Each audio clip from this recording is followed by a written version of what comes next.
Get my coffee off of my gavel and gavel the meeting to order, and a couple of procedural matters before we get started today. When the Honorable Paul Thiessen arrives, we're going to suspend the meeting, whether we're in our annual meeting or we're in our board meeting, and he will deliver the oath of office to our newly elected Regent, Randy Simonson. So just be aware when he arrives. We're starting a little early, which is according to our rules. Whenever we finish the meeting that preceded this, the Governance and Policy Committee early, we start the meeting of the Board of Regents 15 minutes thereafter.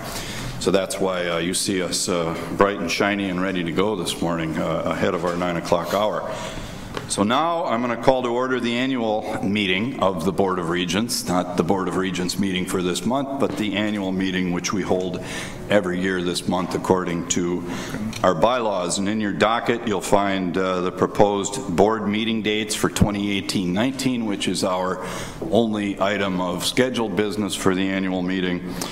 And I would like to ask Mr. Steves to pass out the calendar. And we have one item to deal with in there. You've all seen these dates already, but I've got feedback from at least 4 regents that the March 6th and 8th, or March 6th through 8th, 2019 meeting dates do not work. So I would like to have some discussion right now, to the extent any of the regents can, and I've done some informal polling, have a preference between March 20th to 22nd or March 27th to 29th of 2019. And the context there is we have traditionally in the past few years, traditionally is probably too strong a word, but for several years now we've moved that meeting into mid to late March to accommodate our retreat. More recently, to accommodate travel to up to both Duluth and then Crookston for meetings of the Board of Regents, and I guess it was Crookston or Duluth and then Rochester. And it also gives us some distance between those meetings. We have quite a gap without committee meetings running from February to May. So having it later in March tends to give us a little more time there to get more administration business before us should we need it. Thoughts from my colleagues here on the board relative to March 20th, 22nd, or March 27th, 29th? Mr. Chair? Yes. Mr. Regent Rocha. Thank you, Mr. Chair. As I think I indicated to you, will be out of town on the 27th through the 29th. My question would be, does anybody have a conflict with 20 to 22? And the reason I ask the question is, much like any other body of this variety, and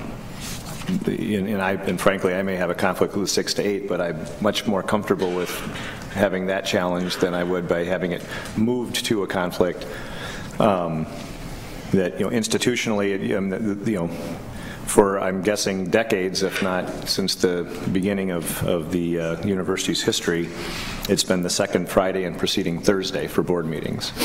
It's dispassionate, and it prevents a situation where you are making changes based on, it sometimes becomes a popularity contest, saying, well, right, we're going to go with these dates because we like the people that can make it these dates better than those that can't. And so I would find it to be challenging were it moved to the 27th and 29th, knowing that I would not be available. Most of the regents I polled yesterday were fine with either date. I don't see in my notes that I have anybody who said they couldn't do option one. Mr. Chair, I'll be out of town. You will be. Those weeks. Both of the options? Okay. Yes. But we have 3 or 4 regents at a minimum we'll lose if we stick with March 6th to the 8th. It's a significant number. So I think I need to move to one of the 2 dates, but sorry about that, Regent Beeson. Mr. Chairman? Yes, Regent Johnson. Mr. Chairman, one of the considerations, I think, in setting dates, we should turn to the administration because they're very involved in setting the agenda and preparation, and I don't know if President Kaler or others in administration have an opinion. At least it's worth hearing in the setting of the dates. President Kaler, I'd be interested in your thoughts. I think I summarized earlier, there's been some feedback to you that from your administration that a longer break is helpful to get more business in front of us. So, but you can clarify or correct me. No, thank you, Chair McMillan. We do feel that a meeting essentially between the February and the May meetings, so that's a 6-week increment, is appropriate and helpful, but we have no consideration of which I am aware whether the 20th to 22nd or 27, 29 is better for us. We're fine either way. I do know that we intentionally avoided a major sporting event that occurs in the collegiate world that month with either of options 1 or 2, so that would be the basketball tournament. Regent Anderson, would you pick one of those and move it? Maybe option 1? Chair McMillan, just for the sake of some levity here, you people must all live much more interesting lives than I do, because March is 9 months away and I haven't decided what I'm going to do at 2 o'clock today yet, so much less 9 months from now. So I'm fine with any of them.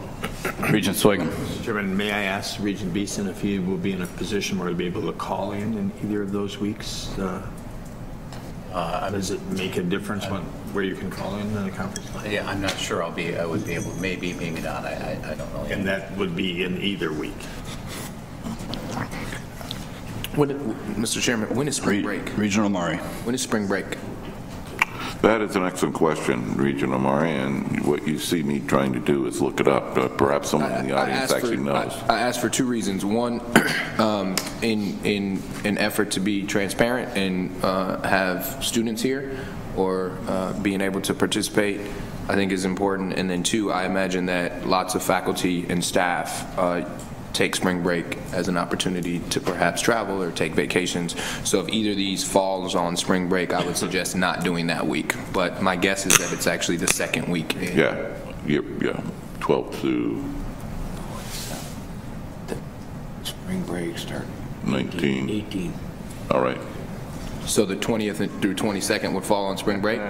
Close it on 22nd. Regent Omari, yes, it would. So I would move for option 2. Mr. Chair? Yes, Regent. Well, let's see. Do we have a motion to amend what's in the dockets to option 2? Is there a second? Second. All right, that's seconded. Now discussion on option 2 in the calendar. Regent Rocha. Mr. Chair, I would pose the question to Regent Beeson. Are you available 6 through 8? Of April? Of March. March. Oh, March, yes. I had that on the calendar as the expected date. Right. Going back to that. Thank you, Regent Beeson.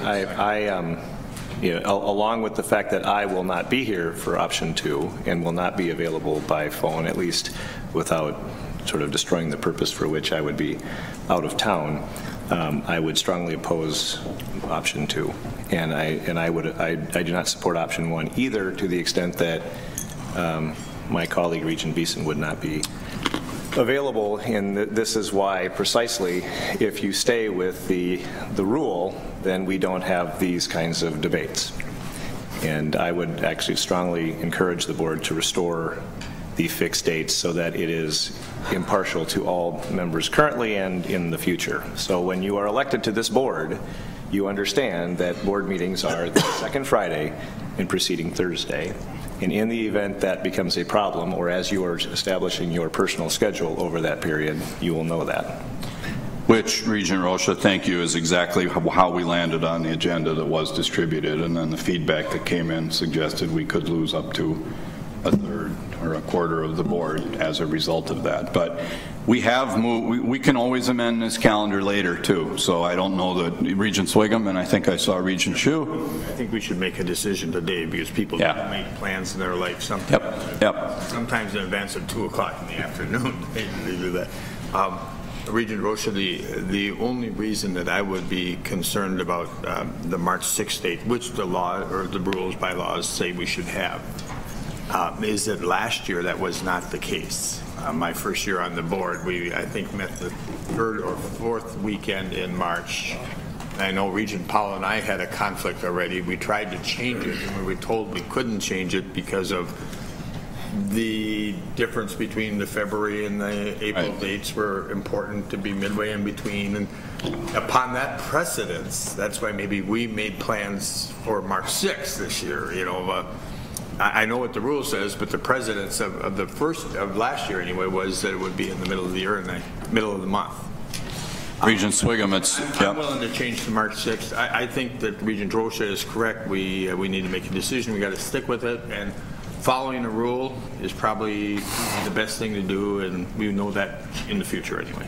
And you are absolutely correct, Regent Swigum, that our practice in several recent years has been to have it in late March, but that is, and we've used this meeting to set that. And maybe we're fixing our practice now to go back to what the bylaws say. So yes, Regent Beeson, and then I had a couple folks over here.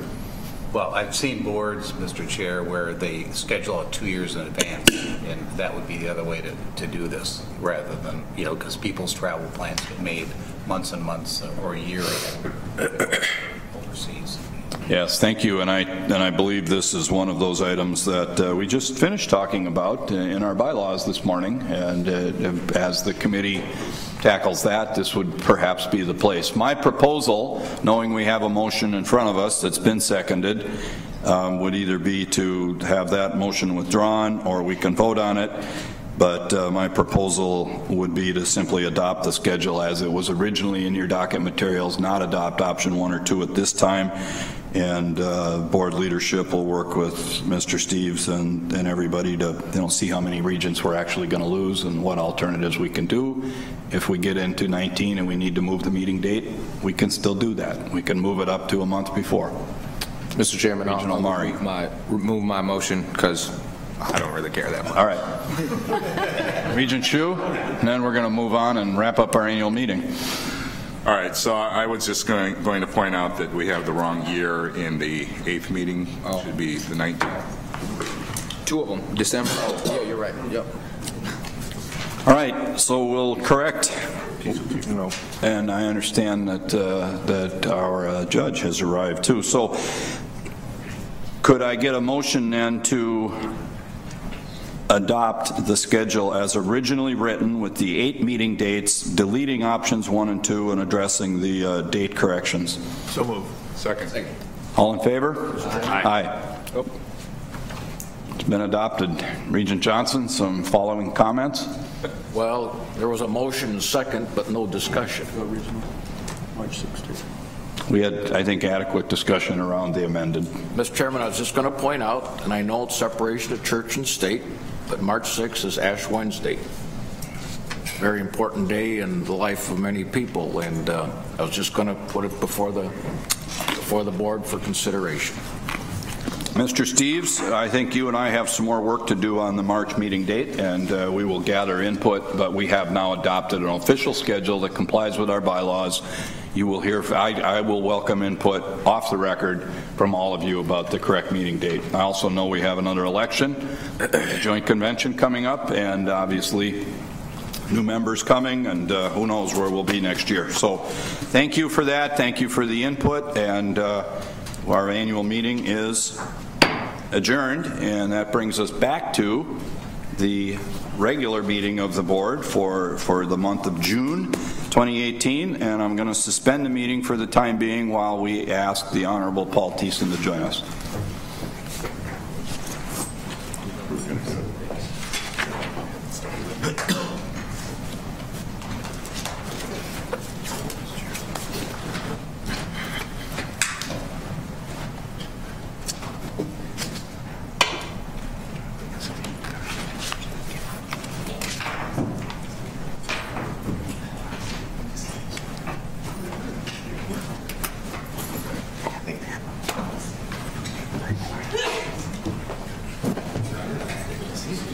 Was that everybody else?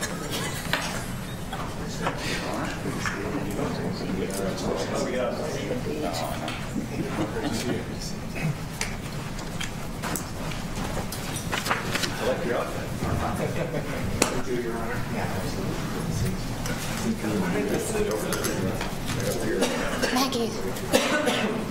There you go. Try some. Right here. Absolutely. All right. I, Randy R. Simonson. I, Randy R. Simonson. Residing in Worthington, Nobles County, in the state of Minnesota. Residing in Worthington, Nobles County, in the state of Minnesota. Do solemnly swear that I will support the Constitution of the United States. Do solemnly swear that I will support the Constitution of the United States.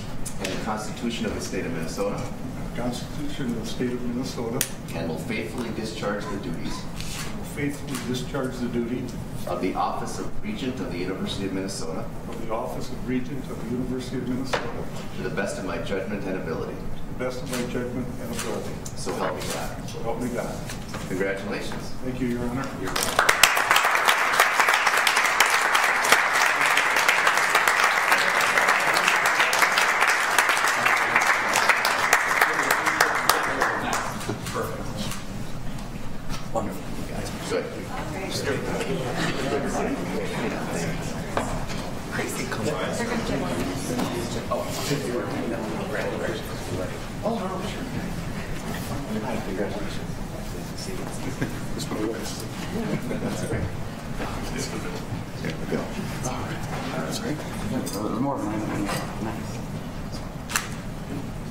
Perfect. And one more here.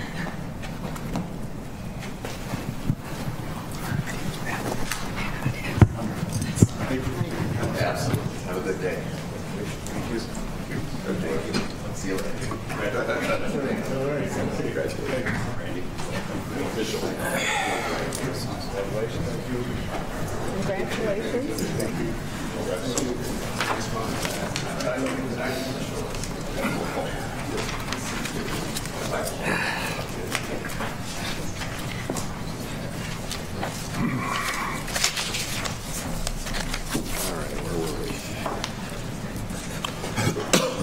All right, I've already called to order the regular meeting of the Board of Regents, and we'll begin today's meeting by recognizing several members of the university community. President Kaler, would you like to join me at the podium? I would.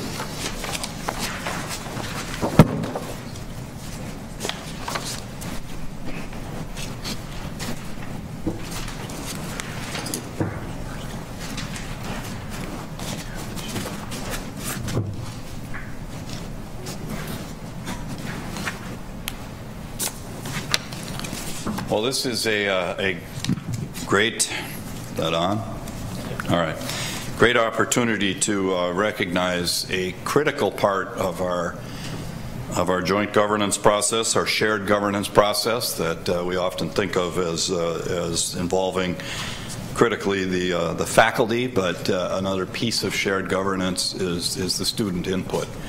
And the student representatives to the Board of Regents fulfill an important role in bringing that student voice to the board's deliberations. We appreciate their perspectives and thoughtful comments throughout the process, and they make an extraordinary extra effort to do everything that students do and to jump into the challenges and opportunities that are part of the governance process. And I want to personally note the patience and the flexibility and their adaptability and willingness to work with us as we dramatically change the committee structures for the board this year, and even involving new seating arrangements and all kinds of different things. But the student regents have, student representatives of the Board of Regents have been superb. So 3 of the student representatives who served with us over the past year are not here today, but I would like to take a moment to recognize them this morning. First of all, Parker Smith served as the representative from the Morris campus, where he studies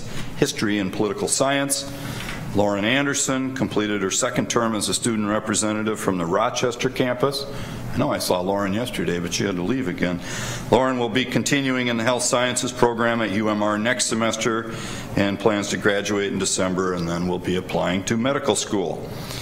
Alexandra Euland, who I know better as Allie, served as our representative from the Duluth campus, and she's returning for a 2nd term next year. She's not with us today because she started a summer internship with Thomson Reuters. We do have several of you here today, and I see you patiently waiting over there, so I'd ask you to all come up as I introduce you, and then remain here with President Kaler and I for a group photo.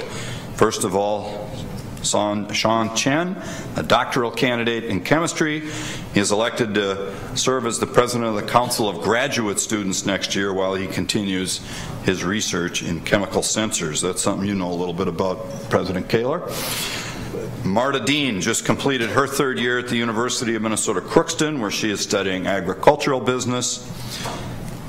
Mina Kian just finished her 3rd year at the Twin Cities campus, where she's majoring in electrical engineering with minors in Latin and computer science. Mina will also be serving as the vice president of the Minnesota Student Association next year. And lastly, Apurva Malarvanan is majoring in political science and global studies with a minor in Asian languages and literature. She just completed her 3rd year at the Twin Cities campus and has been elected to serve as the president of the Human Rights Student Association next year. She has a bus problem. I see. Okay, and it's not lastly, because I almost forgot our president, Josh Preston. There's Josh over there. Served as chair of the student representatives, and next year he will be continuing in the law school while working part-time with the Hennepin County Attorney's Office. Our thanks to Josh for leading his leadership of the student representatives over the course of the past year. Thank you all for your tremendous and tireless work, and you've contributed greatly to the governance process here at the University of Minnesota. So on behalf of the board, my personal thanks.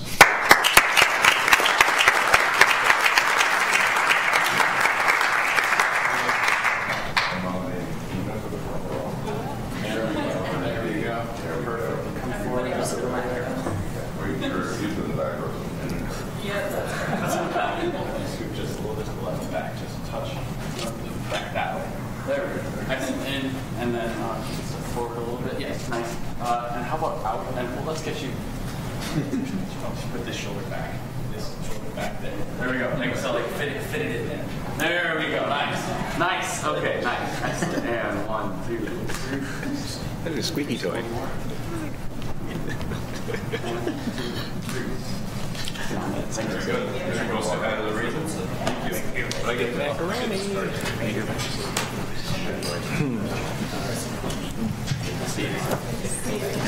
One more. Oh, you're better than you do that. Yeah. No elbow, no. We're not doing these.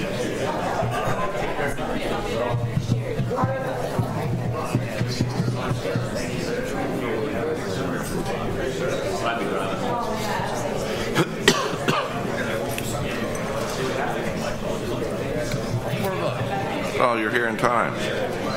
We got to make another picture.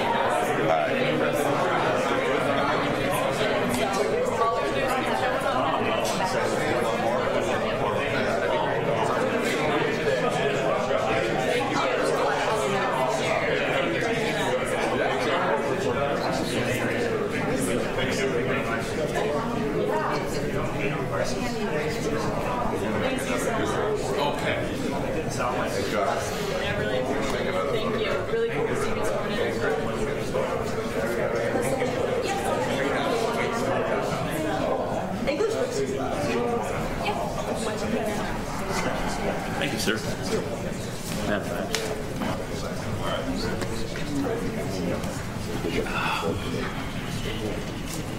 For the audience here, Apurva Malarvanan did make it just at the 11th hour, so we're going to grab one more picture when she finishes saying hi. Boy, those years go fast. And Apurva, I did read your little bio there, so I don't know if you were in the room or not, but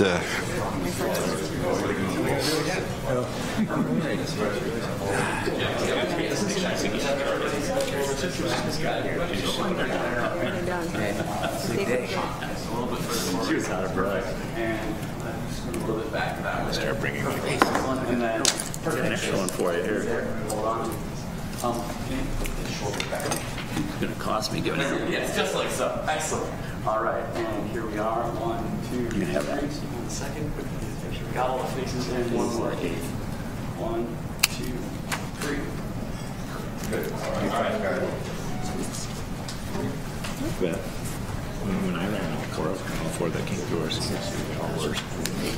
Mr. Chair, members of the board, it's now my honor to recognize Ray Munoz, the outgoing chair of the Civil Service Consultative Committee. Ray, would you please join me at the podium? Ray serves as the Information Technology Manager in our Aerospace Engineering Department. So he actually works all the time with people who claim they are rocket scientists, and that's tough. So no wonder Ray has proved to be such a strong leader for all of our civil service employees. Ray, thank you for your outstanding service. Congratulations. I also want to acknowledge the work of Ian Ringenberg, chair of the P&A Consultative Committee, who's graciously decided to continue on in that leadership role for another year. So we will recognize him next year at this time. Make a photograph, and then you can walk around. There we go. Excellent. There, perfect. Step out. Stay.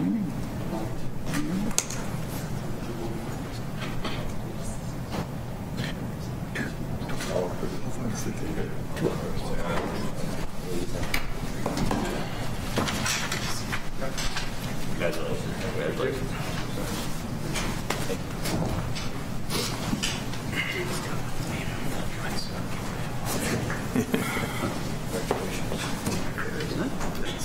Sounds like a deal. Yeah.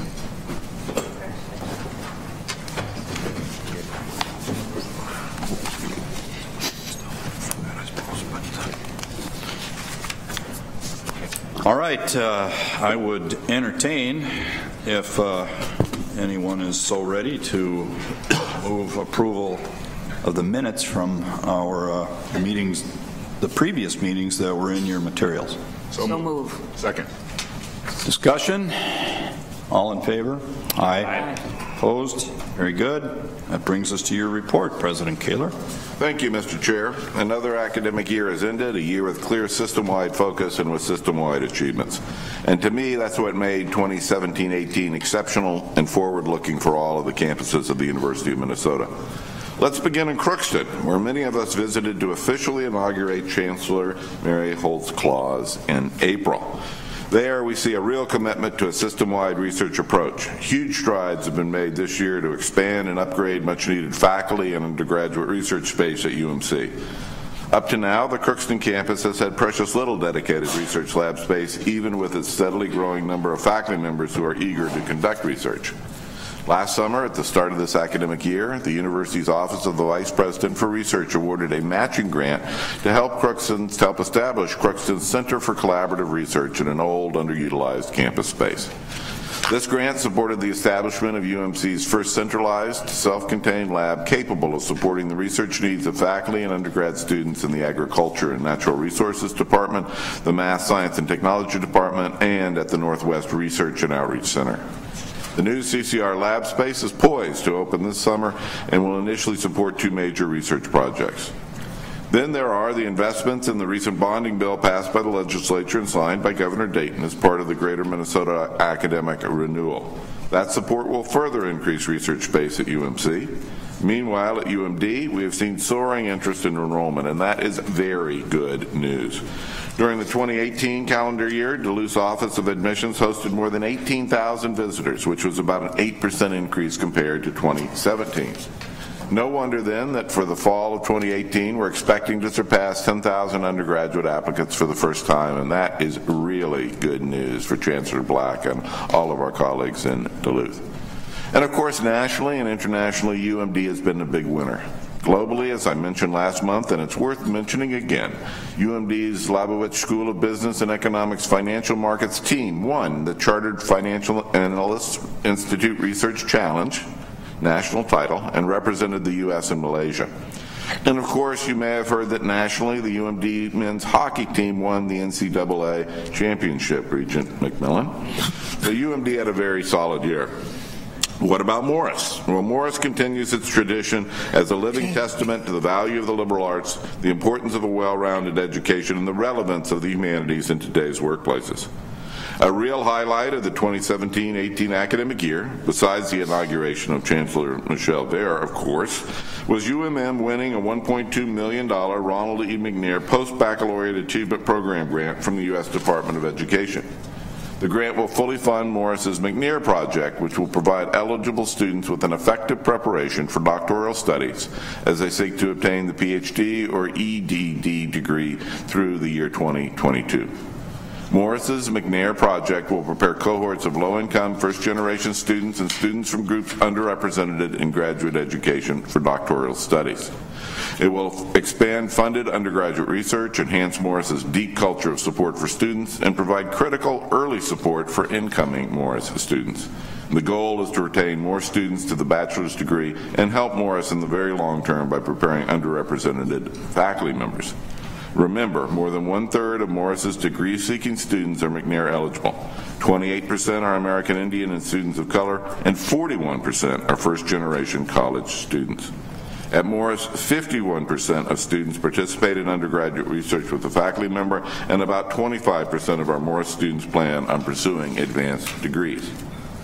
Meanwhile, at UMR, they've been very busy. Of course, we have a new chancellor there too, in Lori Carroll, and even as we speak, she's hosting more than 100 registrants and presenters at the National Higher Education Innovation Summit, a 3-day conference for scholars who specialize in teaching and learning. There they are exploring and sharing innovations in higher education, collectively considering evidence, emerging best practices and challenges, and promoting affordable innovation in higher education. Chancellor Carroll sees the summit as a catalyst to build and sustain a culture of creativity and well-being among innovative campus communities, and UMR is certainly a center of innovation.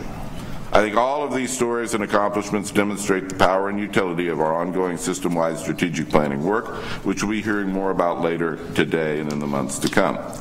As for our Twin Cities campus, well, it just seems about every day we're learning of research breakthroughs, student achievements, alumni honors, and reputational mileposts worth talking about.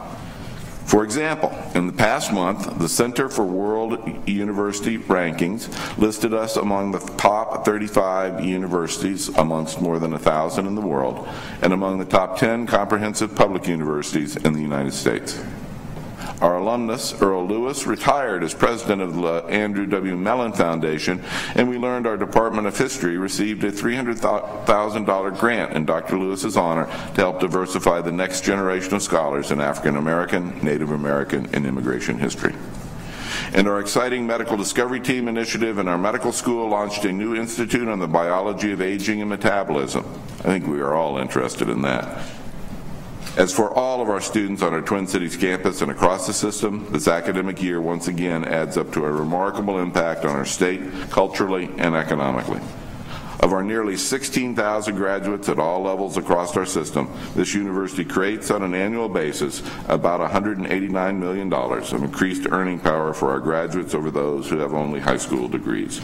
And this increased earning power translates to increased spending by alumni in the state of Minnesota. Our students who become our alumni have great economic impact on our state. And perhaps I forgot to mention the Gophers baseball team, which will play tonight, has advanced to the next round of the NCAA tournament for the first time since 1977, or 41 years ago. It's been a very good year, and as the calendar changes to July, I look forward to another great one as our 2018-19 academic year begins. Among the big tasks ahead of us all are the searches for new vice presidents for equity and diversity and research, 2 critically important system-wide leadership positions. Both searches are underway right now, and we're looking to have them filled by this fall. Finally, Mr. Chair, I acknowledge with sadness the passing of Regent Emeritus William Hogan, who died last month. Regent Hogan served our university and this board well for 12 years, including 2 as chair, and he will be missed. And with that, Mr. Chair, I include my final report to you and this board of the 2017-18 academic year.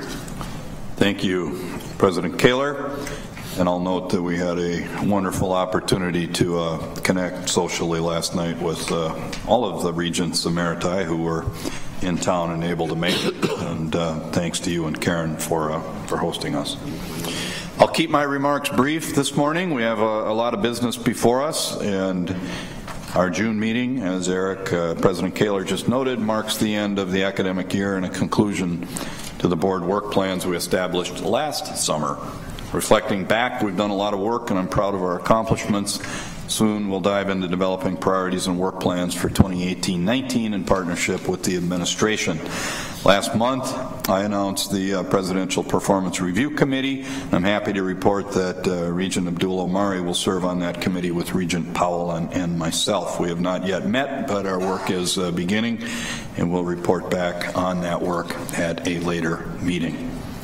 That is all I have for my remarks, and I'd move forward in the agenda here to item 5. You can see the reports that have been received and filed. I note those and commend them to your attention. And on item 6, we have our consent report, gifts, the All-University Honors Committee, and the Regent Professor recommendation, and I'd entertain a motion to adopt that consent agenda. So moved. Second.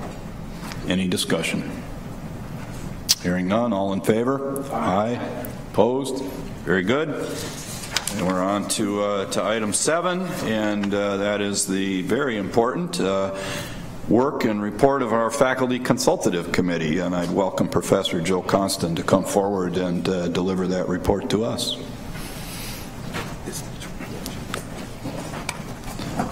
Welcome, Professor Constant. Thank you, Chair McMillan, members of the board. I'm delighted to be here to give our semi-annual report. I will do this in 3 parts. Part 1, meeting some of our outstanding faculty, 4 messages, and I will leave plenty of time for your question and answers. So I wanted to do something different here with my second report, and so I went out and I said, let me find some faculty members you may not know. And I thought a good way to start was to find some faculty members I didn't know. And so I asked an assortment, not covering the whole the university, that will take multiple visits, but of deans, chancellors, people in our provost's office, and said, who are people I should know and that our board should know? And then I looked them up, found out a little bit about them, interviewed each one, took about 15 to 20 minutes with each one to find out what they do, why at Minnesota, and it was just an amazingly heartening experience, and I'm going to share what I found with you. I'm going to introduce you to 7 people. They are, as I said, not representative. By complete random chance, they're all in the first half of the alphabet, and they're being presented to you in reverse alphabetical order because I'm always sensitive to those people with A who get to go first all the time. And so I'm starting with Krista McMaster, who's a professor of educational psychology. She came to it honestly after a really meaningful experience in summer camp, changed her life as she worked with a student or a camper with disabilities. She trained to be a special ed teacher, worked in Nashville schools, and realized she didn't know enough to feel she could actually do what she was supposed to do in her job, and went back to graduate school. And as she went to graduate school, she got excited about the idea of data and evidence and actually improving education with knowledge behind it. Earned a PhD, came to the University of Minnesota because of one of the giants in the field who was here, Stan Dino, who turned out to be her advisor's wife's advisor, which is all you need to make a connection into the university, and came here and started working on this challenge of how do we reshape the way that special education teachers are successful.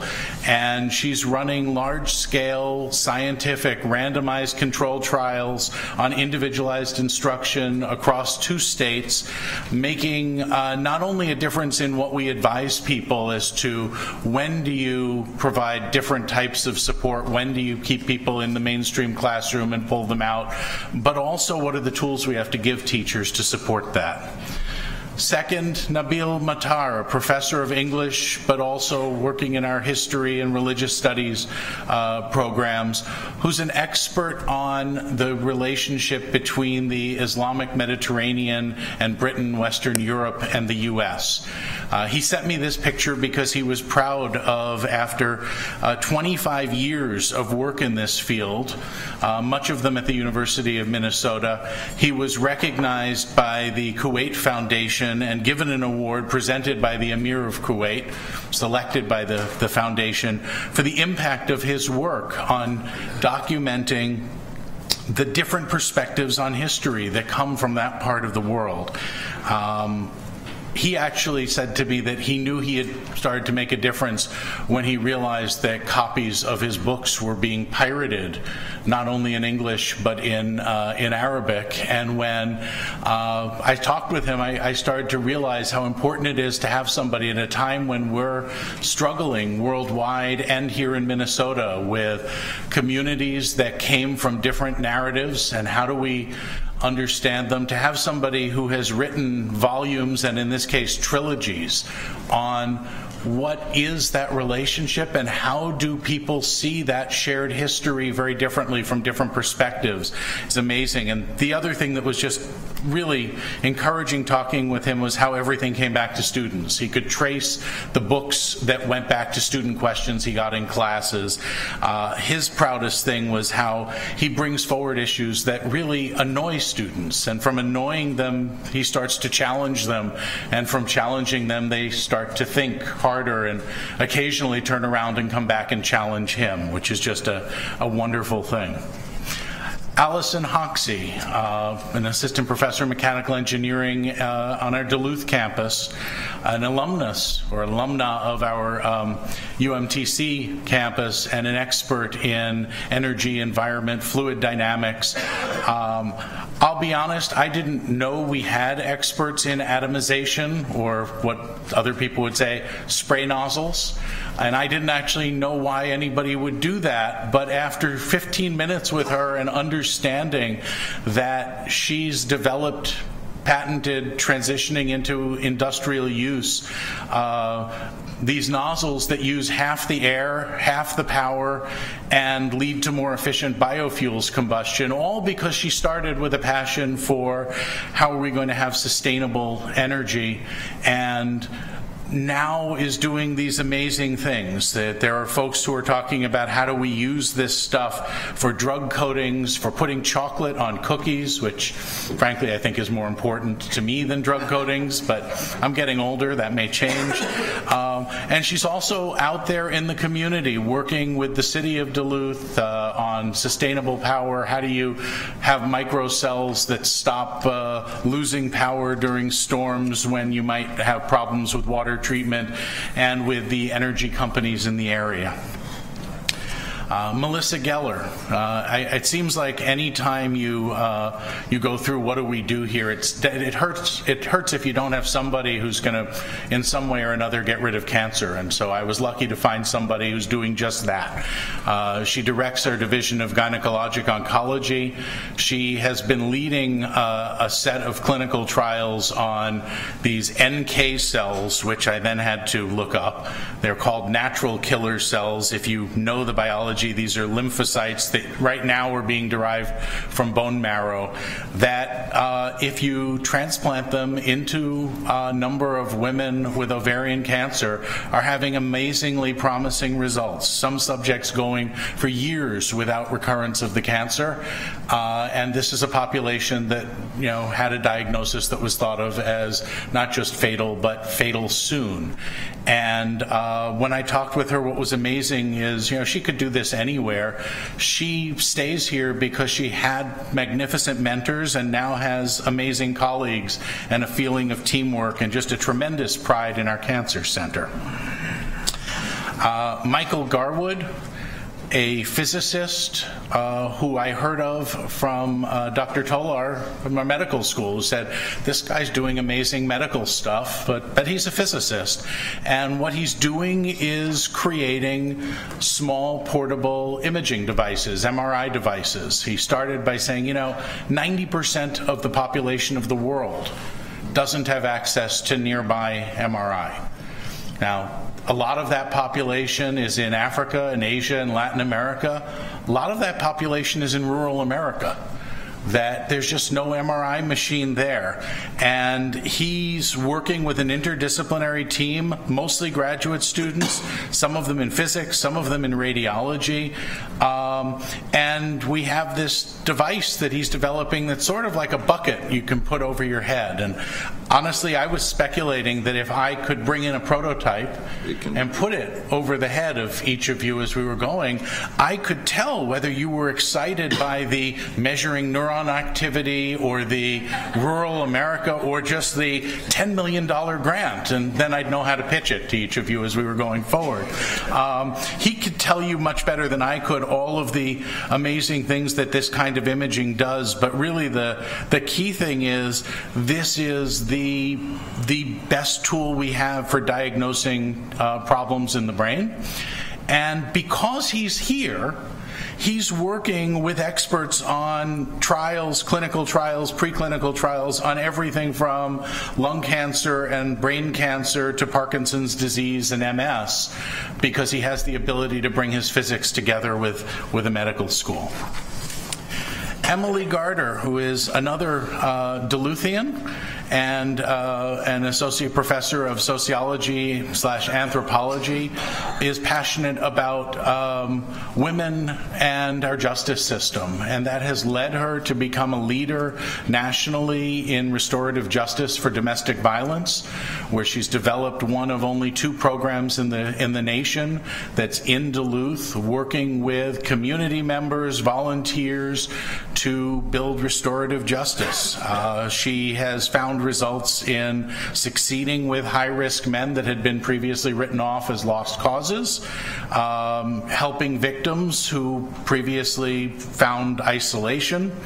She has also worked with the justice system in Carleton and St. Louis counties of Minnesota to help with the unique challenges the justice system faces with women, both as offenders or accused offenders in their probation systems, in mental health and pregnancy services, but also as victims. And she just had tremendous positive things to say about our Duluth campus and its support for community engagement from the day she arrived, and is excited to be here.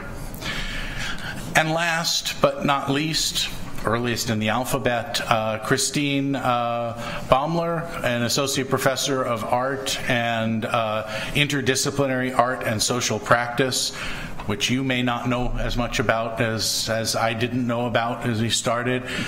She's an environmental and community engaged artist who sees art not as a standalone activity, but as a way to get people involved in solving problems. She's done a collection of interesting things, from a pollinator garden at the Plains Art Museum to putting a bog on the roof of MCAD, to developing a whole bunch of things, most of them right now focused around either individual communities, working with our Hmong community at Hmongtown Marketplace, working with Native American communities, the Bruce Vento Nature Sanctuary, but also working specifically with our experts in bees at looking at how we can get people to think about and encourage and create homes for pollinators. One such exhibit will be showing up outside the Weissman sometime later this month, where you can wander by. And in the process, she's been telling me about 2 things that she can do as an artist that the scientists just can't always get away with. That, you know, if a scientist comes in and says, I know, why don't I plant a bog on the top of a school? Look crazy and say, well, what kind of evidence do you have? When you're an artist, they say, yeah, artists do crazy things, go ahead. And then the scientists can come back afterwards and measure it. She's also helped change the art department. We now have a specialty in interdisciplinary art and social practice, and that's preparing students who want to study art to think about how they can apply that art into things that are important and matter. So I guess if we look at your seal where it talks about a common bond for all the arts, our faculty is contributing to that, and that leads me very briefly to our messages. You know, number 1, I encourage you to take as much time as you can to meet our faculty. We'll arrange for more of them to visit. I will come here as long as you encourage me with stories from them, but I encourage you to bring them in person, or better yet, divide up, visit one of our campuses at various times and spend a day. It's not just our faculty. We have incredible staff and students too, but the more time that you spend outside boardrooms and inside classrooms and labs and social halls, I think the more you can learn about us. Number two, our faculty cherishes what makes this university different. You know, we are the state's key producer of research, of graduate students, of professional students. We do provide an outstanding undergraduate education. I'll come back to that in a second. But I'll be honest, it is at times demoralizing when we hear a lot of discussion focused on things that we don't feel are what differentiate us. We're never going to be the low-cost provider in the state. We think we can be the high-quality provider in the state. And we want to hear you engaging with graduate and professional education and the research mission and the distinctive things we offer, even at the undergraduate level. And I have this wonderful story of two of our undergraduates. I spoke with Eric Sanarud, who I got the story from one of our faculty, Bill Arnold, in Civil, Environmental, and Geoengineering, about how he enrolled as a first-year student in an environmental science class, and through a series of programs that we have distinctively here in a year off campus in our HECUA, our Consortium for Urban Affairs program, and then the Institute on the Environment's ACRA program, encouraging social entrepreneurship. He did an independently created major. He hooked up with Ben Boo, who was doing plant science, and they now founded and run the largest hops farm between Michigan and Idaho. And they say, 90% of the jobs and the money stay in the county. They're providing hops to Summit and a bunch of other breweries that, I'll be honest, I don't have experience with, but I should have kept going on my research. And one day I will come back and report back on those breweries. And this is the sort of thing we offer. Third, our faculty are an immense asset to the state. I know that as Regents you care about how we serve the state, but simply having these people here puts us in a position to be competitive. The stories here were not picked because these people engaged locally. These people engaged locally because they're at the University of Minnesota. And the natural place to apply what you do and for your students and your graduates to end up doing their work is in Minnesota. And if we attract the best people here, the state wins. Last but not least, our university is like a quality car. I'm probably thinking this way because my youngest is about to start driver's ed, but the message that I keep telling him is the way you drive a car is not by putting a death grip on the steering wheel and trying to go like this until it goes where you want. You drive a car by looking ahead and anticipating and guiding, and if it's a good car, it'll drive straight. You just have to make sure that there's a road out there that you're going into and you're not going off a cliff. And I think the university is a lot like that. We need a board that's looking ahead, that's making sure that we have fuel, that we understand the demographics, that we understand the politics, that we understand the attitudes and needs of our state. But that's very different from gripping the wheel and saying, well, wait a minute, what should we pick as our next research priority or our next anything else? Our faculty will find amazing research priorities by following their passion in the right direction. Our leadership will lead us through the kinds of planning that were there. We need to have a board that's out there looking ahead, that has the faith to at times even say, go ahead, steer, I'm going to be down the road figuring out what we have to do. So with that, I want to take a moment just to thank you. I've met with now almost all of you. It had been all, but we have a new regent I'm looking forward to meeting. I see the passion you have for the university, for the state. I recognize you're putting in an amazing amount of volunteer service, and we rarely thank you for it, so I want to do that here. The faculty thank you for it, and I want to invite you to combine that with the due humility of spending as much time as you can with us, learning about us and what we do. Keep a light touch on the wheel, and I'm happy to take any questions we have time for. Thank you, Professor Constant. I have, on a personal note, greatly enjoyed my opportunity, and I know Vice Chair Powell does as well. One of the great things we get to do as board leaders is have a heightened degree of interaction and opportunity with you. and your colleagues on the Faculty Consultative Committee, and it's a joy. And you bring an infectious passion to what you do, and I think you just took us on a quick tour de force of what it is that makes the faculty at our state's research university so great. And sanguine advice for us as well about touches on the wheel and perspectives, and you are articulate and helpful in the way you deliver that kind of feedback to us. So my thanks. With that, I'd open it up to the board, and I see some hands rising already. I'll start with Regent Lucas and then go to Regent Cohen. Thank you, Chair McMillan. If I'd had a bucket on my head for your presentation, you would have seen my brain buzzing when you talked about the accomplishments of your faculty. It was very, very stimulating. And driving the university like a quality car, I'm gonna cut that out and put it on my dashboard, because I think that says a lot. And thank you for putting the bucket on my head. Chair McMillan, Regent Lucas, thank you. Regent Cohen. Thanks, Chair McMillan. I also want to say thank you. It was a wonderful report. I think it reminds us why we are here, what a wonderful, talented faculty we have. Those showing us those 7 faculty members was wonderful.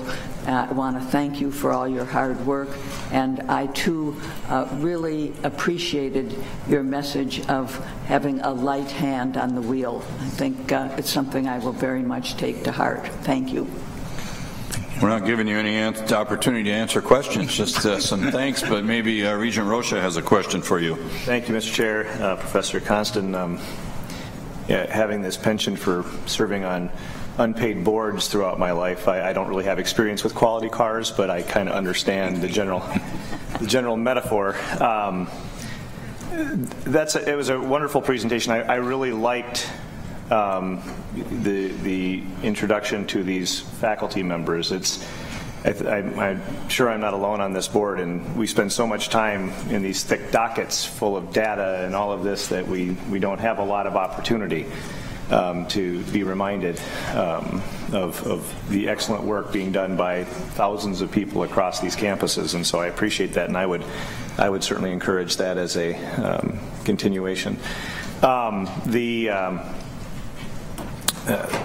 But I was especially interested, and I appreciated the opportunity to visit with you and understand a little bit of the perspectives, because certainly the university community develops perceptions of the board and how the board's operating and what the board's focusing on, and some of the perceptions I think are well-founded. Others I think maybe could be informed by dialogue, but again, with limited bandwidth, we do what we can.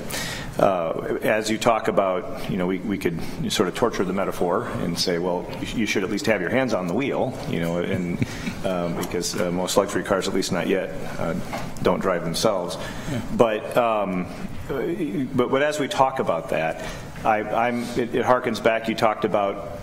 I don't know if the statements were necessarily loaded, or if I just want to make sure I'm understanding where you're coming from when you talk about whether if there's a perception that somehow in the strategic planning process the board is seeking to direct future research as opposed to engaging in a robust dialogue with the administration and the faculty in understanding what the future of the institution will be, how it best serves the state, but maximizes the satisfaction and capacity of our faculty. I think I'll turn the floor over to you here in a second, but I think about the process of the 91 restructuring and reallocation, which was dramatic. Closing a campus, closing departments, in order to free up resources to focus on areas of excellence and priority for the institution. As I recall, other than those that were, I think, negatively affected by the reallocation, the community as a whole was very supportive of that, because there was a sense that just doing a lot of things with sort of minimal resources was not as good as doing things that we do excellently with the support necessary to be excellent. And I'm kind of curious as to what your perception is for going forward on how one, how do we best listen and understand what the faculty is saying about our ability to assist in the guiding of the luxury car, and how we do, what is the sense of our ability as a university community, which is driven by our faculty, let's be honest. How do we best continue to pursue that concept of excellence in serving the state and the world the best that we possibly can?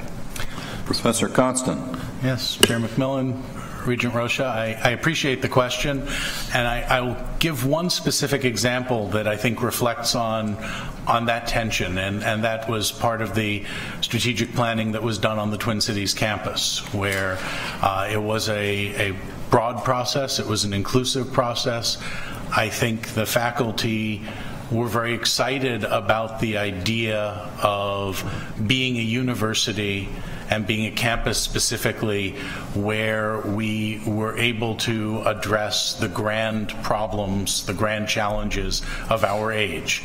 That emerged not from some top-down process, but from a dialogue that included things coming from the bottom up. Where faculty became concerned was when the perception, and you will know better than I do how much this is legitimate, was that this board wanted this to become increasingly more concrete. That the faculty involved, and I was on the committee that did this, believed that the most important thing we could do as a strategic piece there was to identify what's stopping us from going after those and how do we make those problems solvable for any grand challenge that enough of us came together around solving. And there was this feeling that, well, this state, through our board, wants us to say, no, is it cancer? Is it water? Is it diabetes? What is the challenge? And I think those challenges emerge, they change. Our leadership has done a good job recognizing new ones are going to come up all the time. But it's not clear to us that those challenges themselves or the research priorities are part of the strategic plan. The strategy as we see it is defining the process that allows each new one to emerge and to get the resources along the way. Now, as you said, if we're going to do that, we also need a strategic process for identifying the things we do less of. Because we can't do more of something unless we have the resources, and the way we get resources, sadly, these days often the only way we get resources is by selecting what we will do less of. But I think when we're thinking about this, we want to see the long vision much more than the let's first pick the winners and losers at the strategic planning stage. We would love to see the process that allows those winners and losers to emerge from a healthy marketplace of ideas and deep deliberation. And my last answer to this is I'm certain you're right that we all have misperceptions, and I think that if we can do more to get regents and faculty interacting, whether it's in this space or ideally in the classrooms and labs, I think everyone will have a better understanding of where the other is coming from. Thanks, Professor Constant. Follow-up? Thanks, Mr. Chair. In response, I would, because this is, I perceive this as more of a dialogue as opposed to a narrative. I think that that would be a very helpful conversation. I would not characterize the intent of the board to be any sort of a top-down process. I mean, quite clearly, none of us would be in a position to be able to do that. And it really is. I understand the concept of serendipity leading to sort of breakthrough excellence.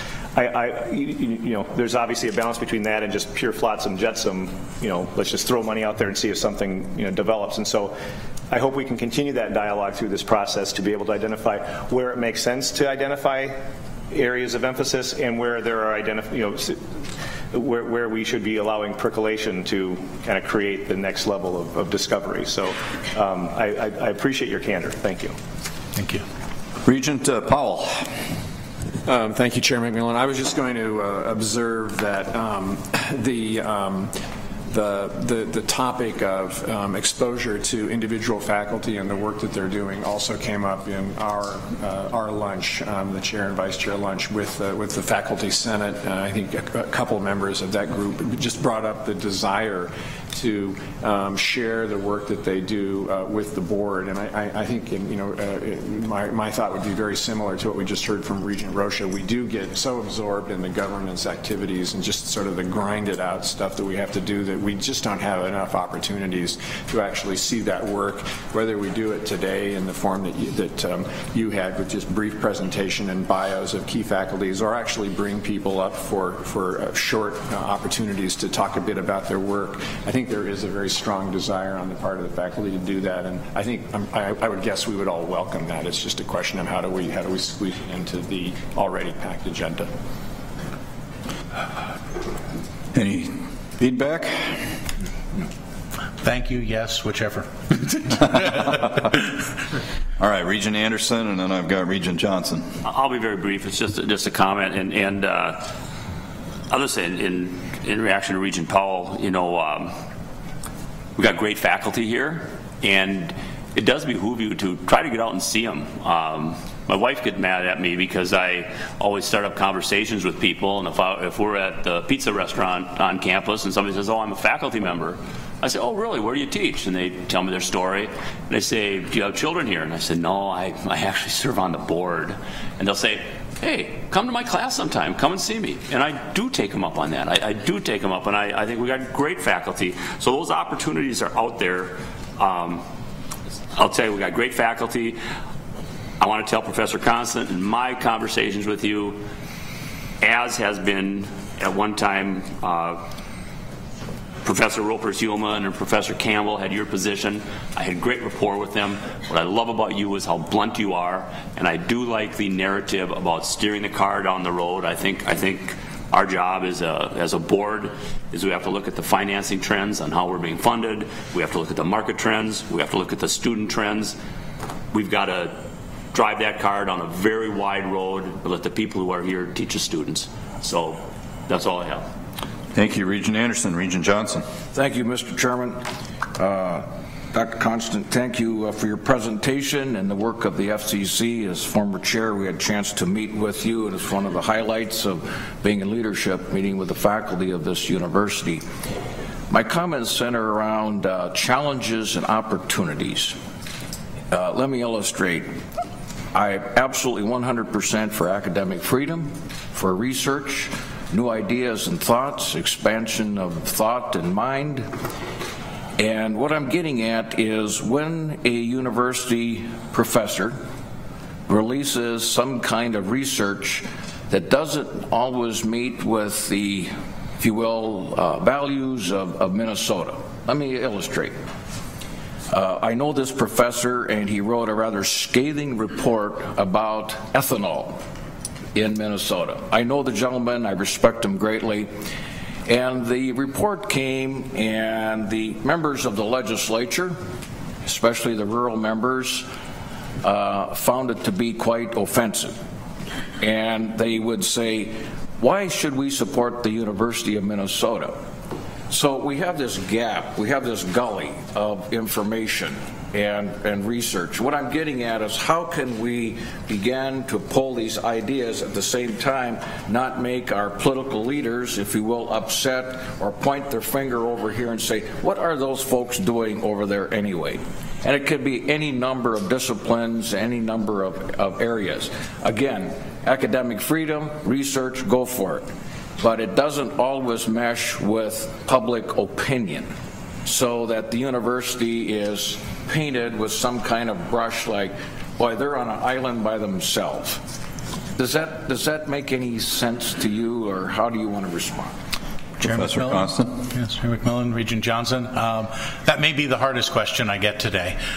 Fortunately, I get asked that question a lot. And I think to some extent the answer is we cannot.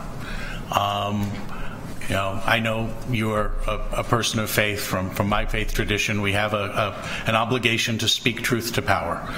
And part of why we have a university, part of why we have academic freedom, honestly part of why historically we have a tenure system, is to enable people to speak that truth to power even when it is unpopular. Whether that unpopular message is about the dehumanizing effects of slavery, or whether that unpopular message is about the debilitating effects of tobacco or opioids, or whether that's about what may be overblown benefits claimed for biofuels or something else. We need truth tellers in our society, and in the end, if we trained our truth tellers to first figure out what the negative impact on their institution would be of people who feel there should be a backlash because they're not ready for the truth, I think we have a really serious problem that we've undermined the heart of the institution. That said, we also have an obligation for our truth tellers to be telling truth. And that does mean that we need the level of peer review and peer scrutiny and the honesty to withdraw and retract when we make mistakes. And we will make mistakes, and it happens publicly in the fields that we practice all the time. But if we're not willing to offend, then we're no longer in the search for truth. And if we're not in the search for truth, it's not clear to me why we would have a university. Very good. Thank you. I appreciate it. On that situation that I described, I think following that report, our administration and foundation was asked to meet with the Farm Bureau, Farmers Union, Agri-Growth Council, and raise money for CFANs. That was not a particularly good meeting, but the truth was told. Very good. My list has filled up here suddenly with interested regents, and thank you for driving a thoughtful and frank dialogue. Regional Mari. Thank you, Chair McMillan, and thank you, Professor Constant. I too appreciate your candor in these conversations. A good reminder to us, and we were talking about governance yesterday and how we do it, how we should do it, so on and so forth. And I'll just very quickly remind board members that one fascinating way to engage with faculty and to actually see them in their element was a wonderful idea by the student representatives to do a student shadow day, and I know many of us took them up on that. And so I had the opportunity to sit in on a course, sociology 1001, I believe, which I have not taken since 2004. So it was good to get a refresher on that and see professors in their element. So shout out to the student representatives. Was that a DFW course? It was, and I don't know. May or may not have withdrawn. All right, Regent Beeson. Not Professor Beeson, but... Thank you. Thank you, Mr. Chair. A number of you mentioned about the fact that we do spend so much time on the business end of this job that, in a way, we're sealed away from the most important people in the institution, the faculty, I think. And my experience at the university, I never belonged to a frat. I didn't live on campus. My value proposition that I got was through the faculty. I hitchhiked both ways uphill. It was a struggle. But it was the faculty, and I do miss that in this job, and I hope as regents begin their experience that we spend more. I think it's in the element, it's in the classroom, it's there. It's great meeting on the social events and up here, but I think really understanding that dynamic between students and faculty is great. On Regent Johnson's question, you answered it the way I hoped you would answer it. I mean, most of the scholarship's good, but sometimes the scholarship is substandard, and that is okay if it does get modified. There's a process to improve it after the criticism as the facts are clarified. So thank you. Thanks for all your work this year and for the presentation today. Regent Simonson. Thank you, Mr. Chair. I too really appreciate your presentation. We haven't had a chance to meet yet. I believe we have an excellent faculty. I'm most familiar with the faculty at the veterinary college, but I intend to expand that out as quickly as I can and become more familiar with the other ones as well. Operationally, I'm very much of a team player, talking about not top-down, not bottom-up. The acronym TEAM, a person who worked for me some years ago gave me a rock that because I emphasize all this team, together everyone achieves more, and I'm very much an advocate for that. The last thing, though, is I'm a bit disturbed by your perspective on resources to do more come from what we do less, and I really look forward to talking to you about that perspective, because that's troubling to me. Professor Constant. Thank you, Chair McMillan, Regent Simonson. I hope that's not always true, and I think I know it's not always true, because sometimes we can do more of things with resources we can generate through grants and other sources, but I think it's an undeniable statistic that not just this state, but the states of this country generally have invested a smaller proportion of their spending, of their gross product, whatever measure you would like to do, in higher education, in research-based higher education. And that has forced universities to make strategic choices in cases where decades ago we might have been able to make a persuasive case to simply fund more and more. And I'm not stating that as a political statement. I think that's just a prudent thing to be aware of as we guide our university. And the demographics will change. There will be a time when the population will not be in the same age split that it is, and things may be different, and I hope at that time we have had a board with the foresight to capitalize on the changes as they arise. I look forward to meeting with you. Thank you. I'm going to close it out here. Regent Cohen, you've already had an opportunity, but you wanted one more? One more chance.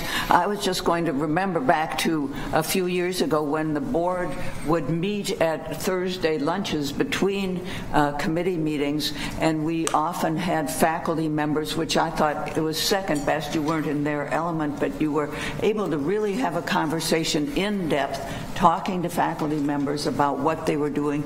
We also had lunches with students, which I thought was also really important. So I would suggest that the board look at that kind of schedule. Maybe we could do that again. I think it's really worthwhile and worth our time. Indeed, and Mr. Steves and I have had conversations about how we might reintroduce some of that into our process. Professor Constant, we're going to bid you goodbye and thank you for your wonderful report, which closes out item 7 and moves us on to the system-wide strategic plan, the teaching and learning components of that. I see our provost approaching, and President Kaler, maybe you'd frame this conversation up while they set up. Thank you, Mr. Chair. As I mentioned in my report to the board earlier this morning, a real highlight and hallmark of this 17-18 academic year has been our conversations around system-wide strategic planning. And the purpose of this presentation from Executive Vice President Provost Hanson is to review the teaching and learning focus area of our system-wide strategic plan. Hers marks the 4th such report from senior leaders, keeping on track the schedule we brought to you last fall. Vice President Kramer spoke to the issues of outreach and public engagement in February. Vice President Levine examined the opportunities in research in March. Dean Tolar spoke of medicine and health last month, and in addition, the Mission Fulfillment Committee discussed academic investment strategy principles and directions at the February meeting. And at the request of Regents Powell and Rocha, who are serving as board liaisons to this effort, earlier this week I also sent to all of you an update on our work around the system-wide strategic plan. And now Provost Hanson, our Chief Academic Officer, will report to you in the core of what we do, teaching and learning. And at your meeting next month, Senior Vice President Burnett will provide the final focus area of supporting the mission. And during the next days at our retreat on July 12 and 13, I'll present a draft to you of the full system-wide strategic plan for your discussion. We're making good progress on this effort and will culminate in our October board meeting when the system-wide strategic plan and our biennial budget request, which will be inextricably linked, will be presented for action. So with that, Mr. Chair, I'll turn this over to Executive Vice President and Provost Hanson. Welcome, Provost Hanson. Thank you, Chair McMillan and members of the board. It's hard to follow Joe Constant, but I am nonetheless pleased to be here today to provide an update on the work that's underway in the teaching and learning area of the system-wide strategic plan.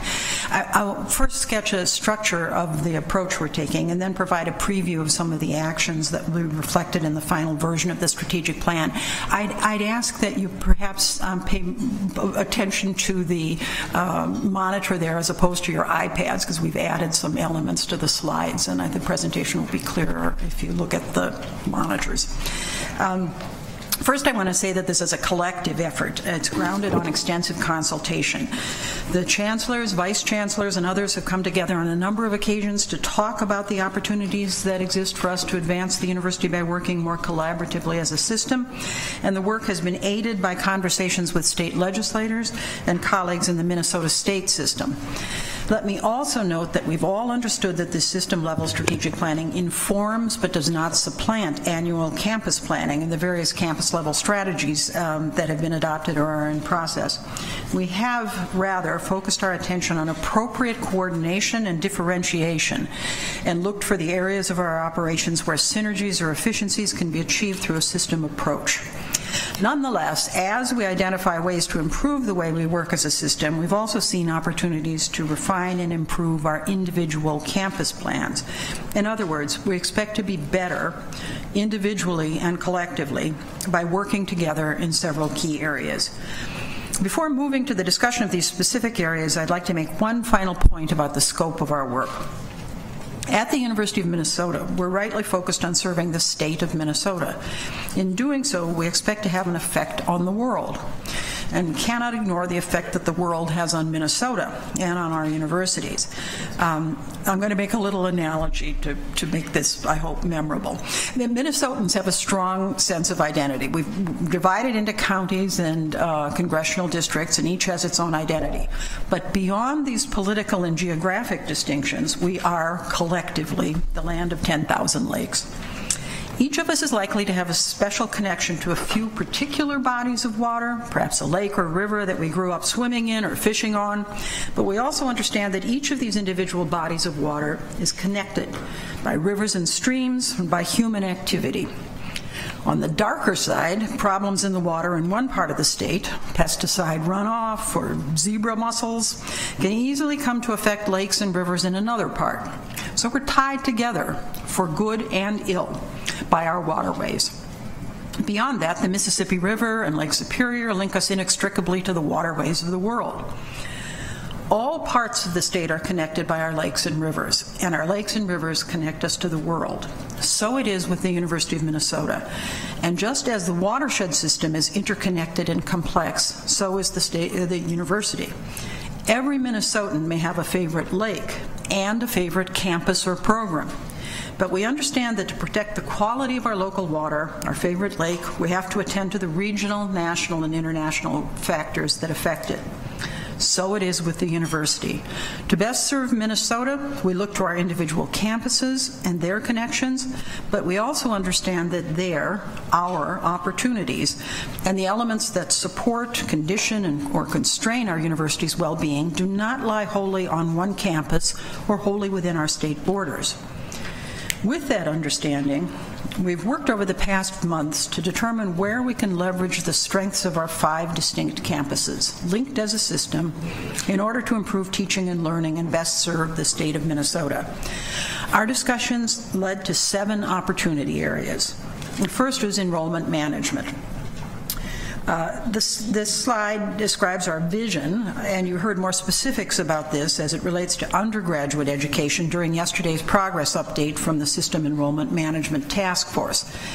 I'm highlighting here some of the completed and ongoing actions in this area, as well as a few of our next steps. And again, this is on your monitors.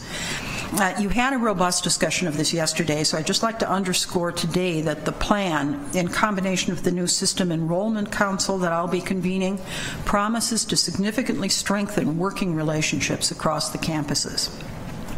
Together, we'll assume responsibility for the system enrollment plan, the broad strategies of which are listed again here.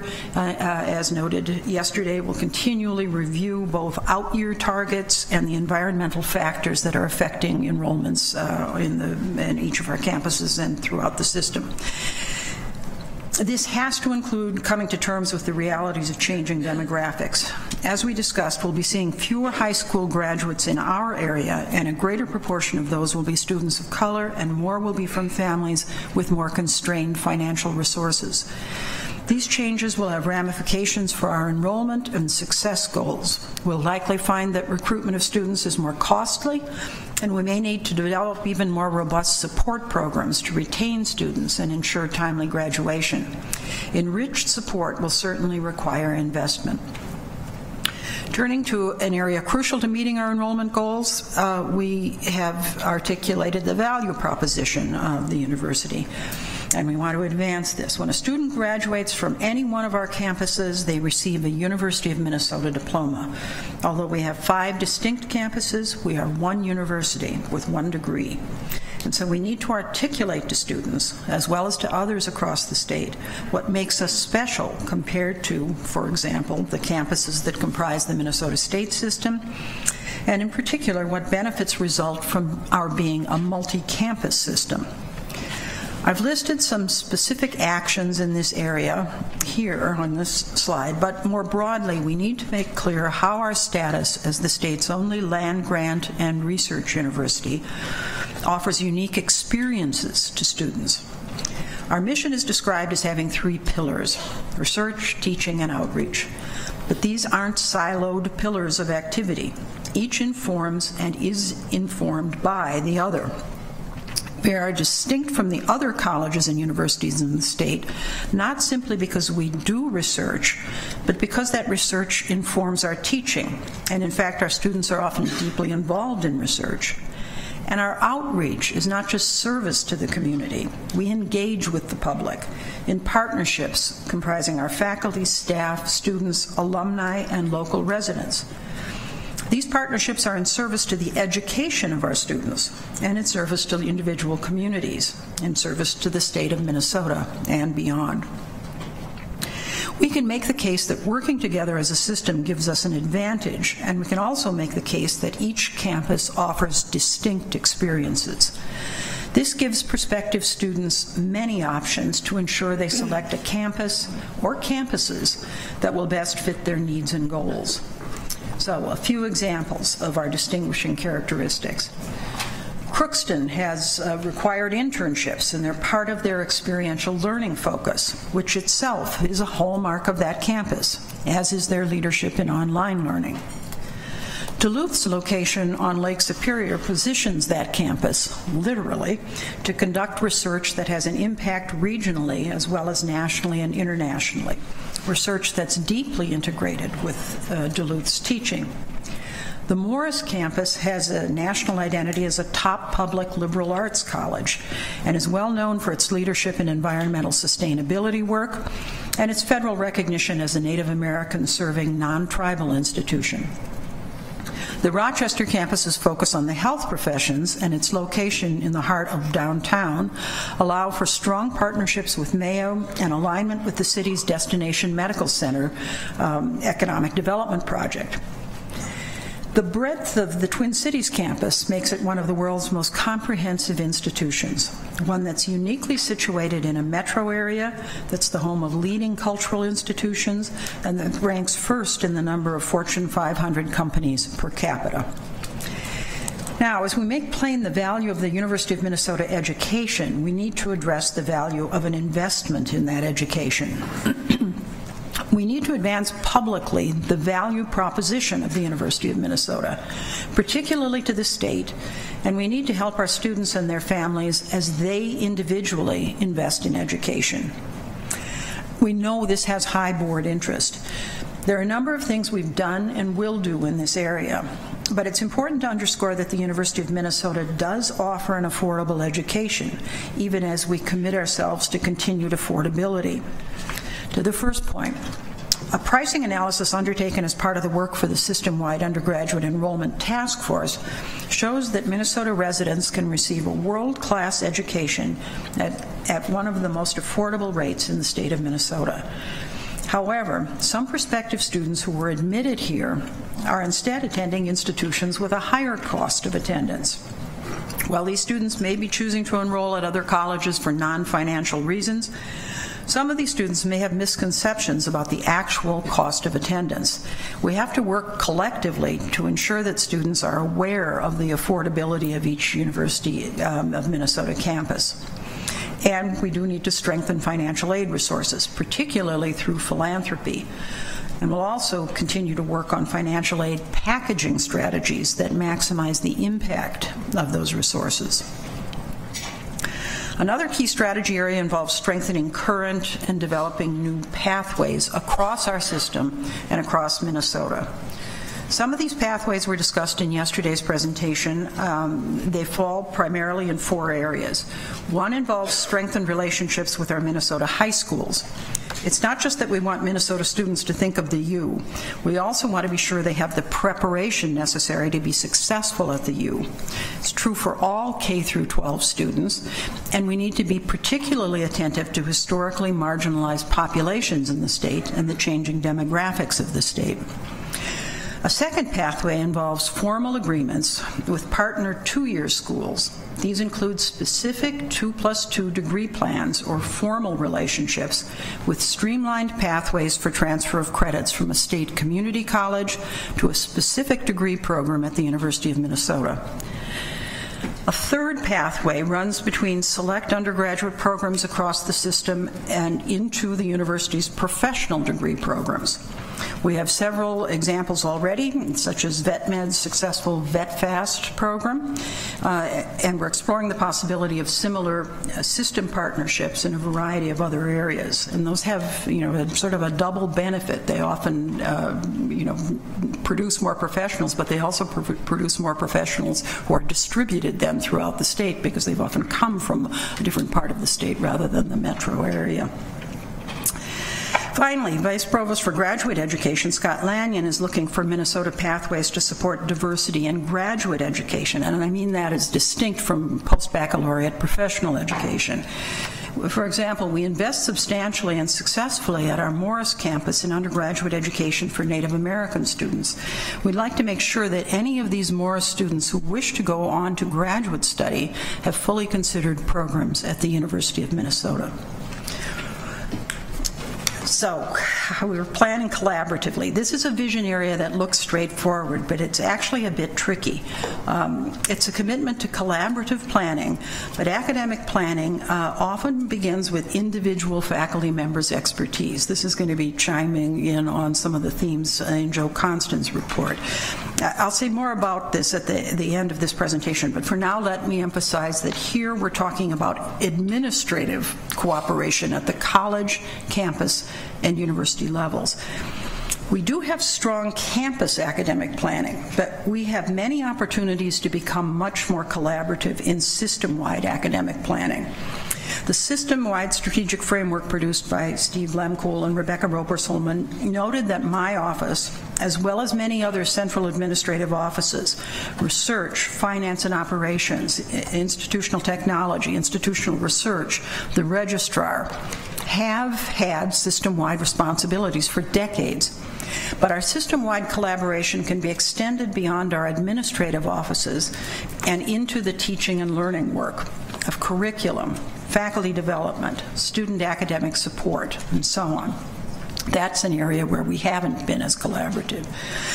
One huge opportunity for collaborative academic planning is in online learning. There's a good foundation for this work, which was described to the Mission Fulfillment Committee last October. As you may remember, we noted that quality online education seldom saves time or money. What it does, however, is provide a critical mode of delivery and access, another way to connect learners in communities across the state, the nation, and the world. This slide outlines the specific actions we're undertaking in this area.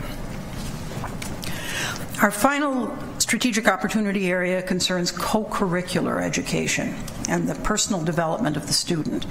Teaching and learning aren't confined to the classroom and the lab. And to be successful academically, students need to feel welcome, to be well, and to be supported personally as well as academically. Crucial here are student affairs professionals, and while their work needs to be focused on the local needs of students, these professionals benefit from networking across the system. This slide lists a few areas where new system conversations are adding value. So that completes our preview of the 7 strategic areas we're focused on now for system mindfulness in teaching and learning. But let me close by revisiting the conversation we had in February, in which we laid out the principles and direction for academic investment planning. The academic administration, deans, vice chancellors, chancellors, and the provost need to oversee the structures that ensure rigorous review of academic initiatives and investments. And of course, the board needs to approve these things. But as Joe pointed out, it's the faculty in the academic departments, divisions, and colleges that mainly identify priorities for faculty hiring and for programs of study. Universities have to rely on expert knowledge that faculty have of their ever-changing fields. The creation, discontinuation, and reshaping of academic programs begins with the faculty, with vetting at each of the levels listed here. The consent agenda you review each month is the culmination of extensive work undertaken by faculty and colleges to make sure that our courses and programs reflect the current standards of the academic disciplines. These University of Minnesota planning principles do foster consultation and, where appropriate, joint planning across academic units. But it's important to remember that academic planning is a distributed process, fundamentally rooted in the expertise of faculty. A great university needs touch points of administrative oversight, and it needs board oversight for budgetary reasons and for structural reconciliation. But it's driven by the intimate and expert knowledge that faculty have of their ever-changing fields. To add illustrations to those that Joe gave, let me mention just a few examples that will be familiar to you because they have come to you. They're new or renewed programs that originated with the faculty. Well, it depends on who was on the board before, but in the 1980s, this is a striking one. A faculty member in the College of Science and Engineering recognized the need for a new curriculum in the area of electric power, given evolving technologies and emerging renewable sources and a need for greater efficiency in the movement of power. With support from the National Science Foundation, the Department of Energy, and others, this faculty member led a revision of the electric energy curriculum that's now been adopted not just by the University of Minnesota but by over 100 institutions, and every year there's still a meeting with this faculty member and others who want to adopt this curriculum from around the country. Let me also mention something more recent, the new master's degree in Heritage Studies and Public History, which was a collaboration between the College of Liberal Arts, College of Design, and the Minnesota Historical Society, and it rose directly from a faculty initiative. The program provides expanded professional career pathways for graduate students and has already begun to build a pipeline of more diverse professionals leading museum, cultural, and heritage institutions. Let me also mention 2 new Carlson School of Management programs, the Master's in Business Analytics and the Master's in Supply Chain. They both require deep faculty expertise and engagement of the faculty with the business community, which spoke about what it wanted out of students trained by Carlson. It needed to understand the market, and to be able to provide it, it had to have that faculty expertise. And it did have that in data mining, social media analytics, and econometrics, and so on. So those were natural things for them to develop, and again, you approved those programs. So to close, I'll note note that academic planning has to be attentive to the distinct intellectual and material resources that exist at each and across all of our campuses. Chancellors Black, Baer, Carroll, Holtzclaws, and I, together with others on our campuses, have undertaken work to bring into sharper focus our distinctive campus strengths and opportunities, and the opportunities we have as a system to advance our teaching and learning mission. The upshot will be enhancement of each campus and closer coordination across campuses in a set of key areas, the ones that I've identified for you here today. So, Chair McMillan, that concludes the presentation. I'm happy to answer any questions you and the Regents may have. Dr. Hansen, thank you. And I can't help but comment on the fascinating interplay between what Dr. Constant had to say and what you just did, and at the same time the dialogue that I think Regent Rocha started with Dr. Constant and that several of us picked up on about the tripartite, or even more perhaps, players at the board, at the university, faculty, administration, board, and more, who all have a hand on this wheel. And the takeaway I'm picking up from this conversation is that we have a touch on the wheel, but it has to be a light touch, and I'm not just parroting what Dr. Constant said, but have some more faith in the faculty to identify those research priorities. And I think what I'm going to frame into a question now for you is, I want to have that faith, but I also have this sense of Minnesota looks to its university to help solve problems, and how do we as board members keep the faith around the idea that the faculty will always keep those priorities, if not front and center every day, at least in their orbit, so that we don't have to go convince people, oh yeah, we really do know what the priorities are. Let me start there, and then I think I saw the first hand up from Regent Simonson and then Regent Swigum, and we'll have a good dialogue. If you can take a swing at what I just asked. Thank you, Chair McMillan. And let me just preface it by saying that Joe and I did not coordinate at all. I didn't think so. It may have seemed that way, but we did not talk about these presentations together at all, and he'll affirm that. It is a complicated interplay, and I think that's I'm glad that's come across that way. We can't proceed into an area without the faculty expertise, but obviously there has to be a reconciliation with the needs of the state and our region, which are understood at every level. I mean, faculty are not inattentive to those things either, but obviously the ultimate budgetary responsibility resides here, and the administration is charged with seeing to it that we respond appropriately to the constraints that the board has set.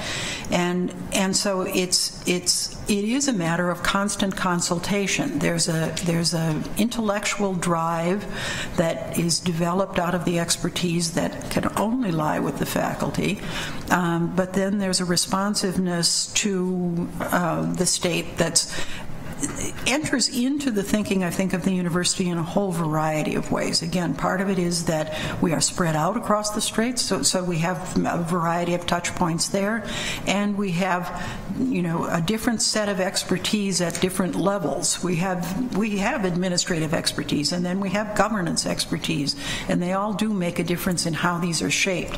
The examples I chose were ones where, understanding how the electrical grid works and power is moved across the U.S.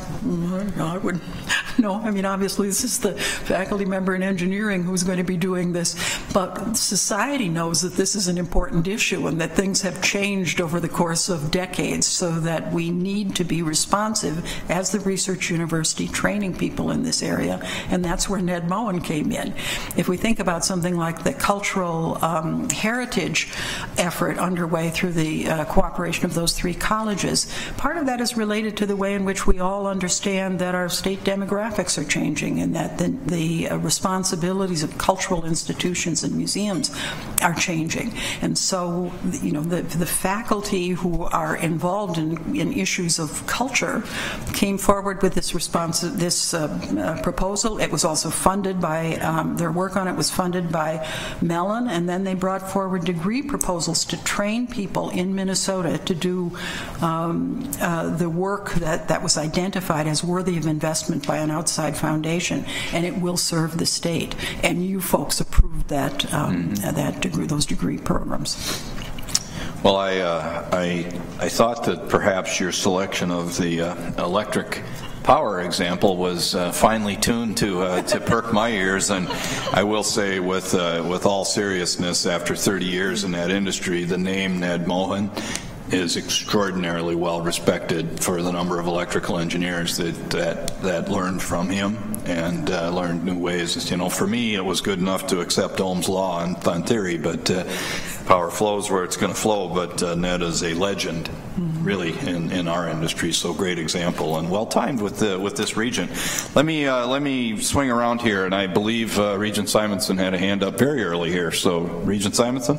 Yeah, thank you, Chair McMillan, and thank you, Vice President Hansen. I really appreciate the strategic planning process you're going through, and I understand it's going to be a process, so I look forward to seeing that as it further develops.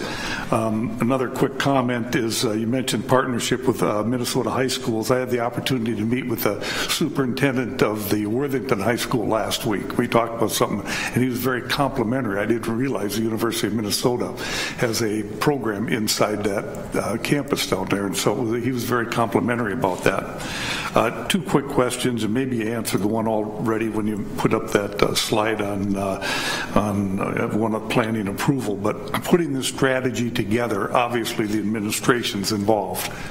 How much further do you go into the employees, faculty of the university in putting this strategy together? Provost Hansen.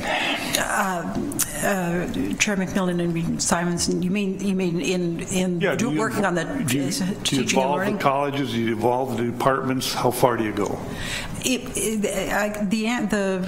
honest answer is that it depends. You know, I mean, we've had enormous involvement in strategic planning at the campus level. The system level planning has proceeded more through administrative routes, because what we're actually doing is, by and large, streamlining various kinds of administrative connections across our campuses. So that's another place where there is this delicate interplay. We understand, and the chancellors of each campus, then the provost of this campus, you know, are constantly in touch with our faculty about the various aspirations they have for teaching and learning, the needs they have. What we have understood less well, and what this process set for us by the board has done, is make us understand better how that could work for synergies across the campuses. So the convening mostly at the administrative level, preceded by detailed listening sessions at the various campuses by that strategic planning framework group. It all funnels into this. Is that what you're saying? At the college? Okay. Yeah. Second quick question. I appreciate that. You mentioned the benefits in one of the slides of the multi-campus system, or 5 campuses, and I agree with that. But what about consideration for multi-university involvement? I've said many times in my business life, we can't be all things to all people. We have to excel. And I think the university in many areas does that quite well on the research side. What about the education side? Mm-hmm. Provost Hansen. Yeah, Chair McMillan and Regent Simonson. I think we agree with you, and what we're looking for here is the distinctive ways in which each campus excels, and how our being a system can augment the priorities that each campus has. You know, Duluth has Lake Superior and has opportunities for research and education that are connected with its Large Lakes Observatory that no other campus in this system has. But we can also create pathways for students from other campuses to take part in things that are distinctive at Duluth. And yet each campus will have something of its own of that sort that makes a distinctive difference. That's why campus strategic planning is going on in concert with, or it's slightly preceded, in the case of the Twin Cities, this system-wide planning. We are attending to what's distinctive about our campuses as well. I'm sorry, Mr. Regent Simonson, last follow-up. Okay. I'm thinking beyond just the campuses, okay? Minnesota is an ag state. Animal health is a big thing. A lot of in undergraduate and teaching goes on. South Dakota State, Iowa State, Kansas State, they have good programs. Is there ways that we can benefit by connecting with them so we don't have to be all things to all people in every specialty? Provost Hanson.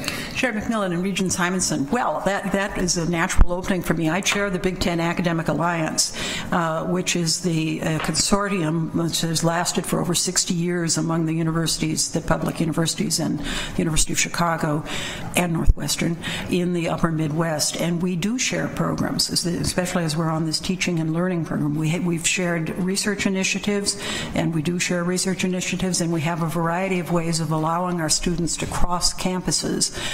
They're comparable research universities, so the students are comparable, and we can get you information about how much we save because of the alliance. Okay, thank you. Thank you, Provost Hanson. On to Regent Swiggum. Mr. Chairman, I'm just sitting here thinking first, and thank you, Regent Simonson. I agree with you completely about the concept that we cannot be all things to all people as a university. We have to do things really, really well, excellent, but that means being able to say no. And saying no is a tough thing in life. We find it here, we find it in the legislature, we find it in Congress. People don't want to be told no, and that's a battle we'll struggle forever. And I don't know why I said that, but I did.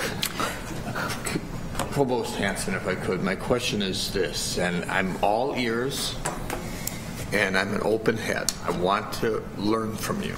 I want you to educate me.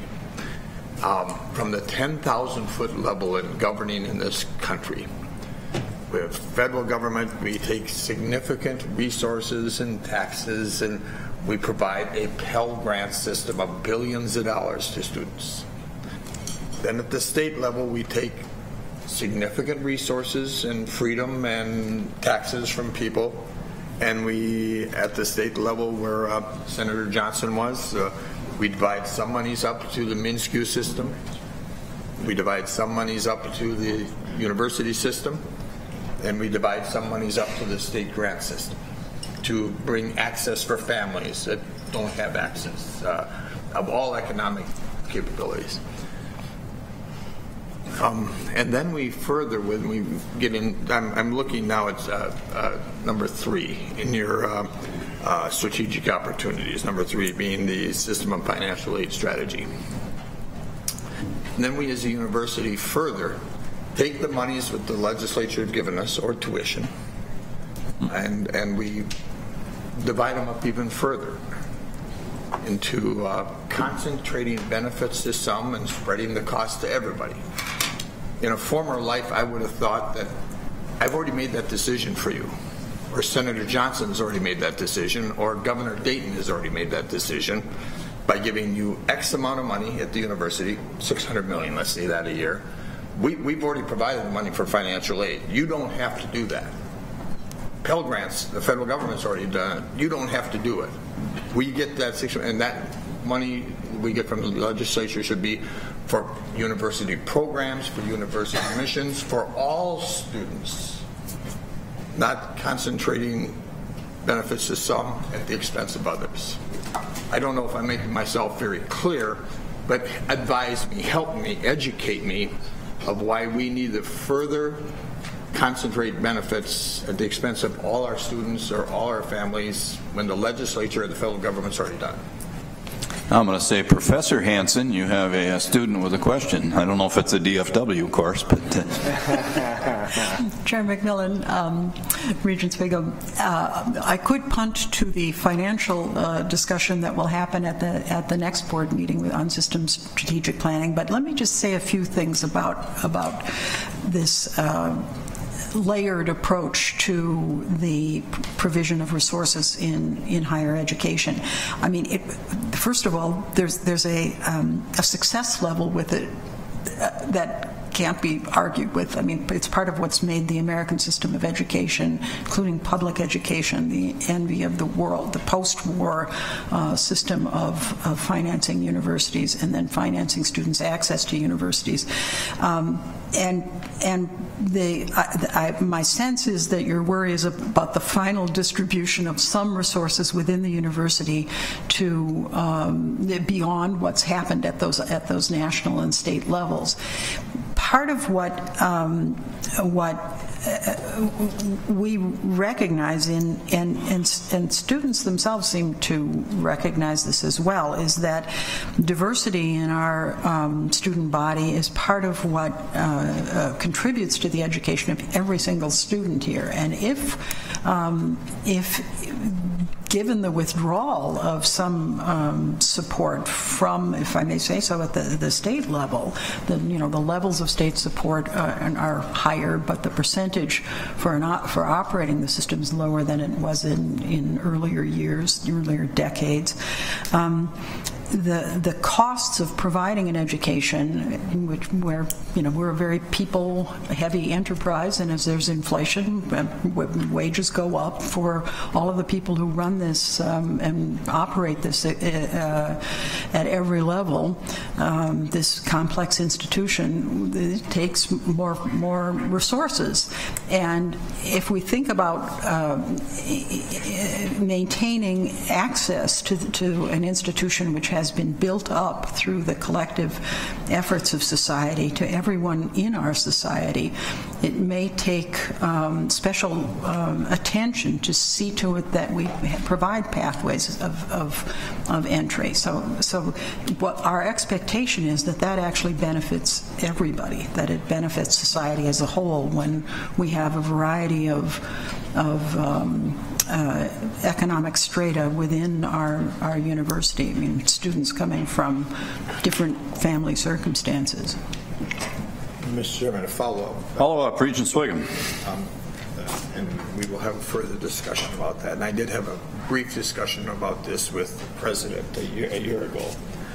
But what you're telling me then is that the special attention is necessary to create your mission is not recognized by the $1 billion of Pell Grants, or is not recognized by the hundreds of millions of dollars of state grants, by the way, which I think has gone up, not down, I think.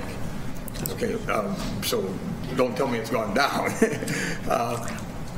Professor Provost, you're failing to get to my head.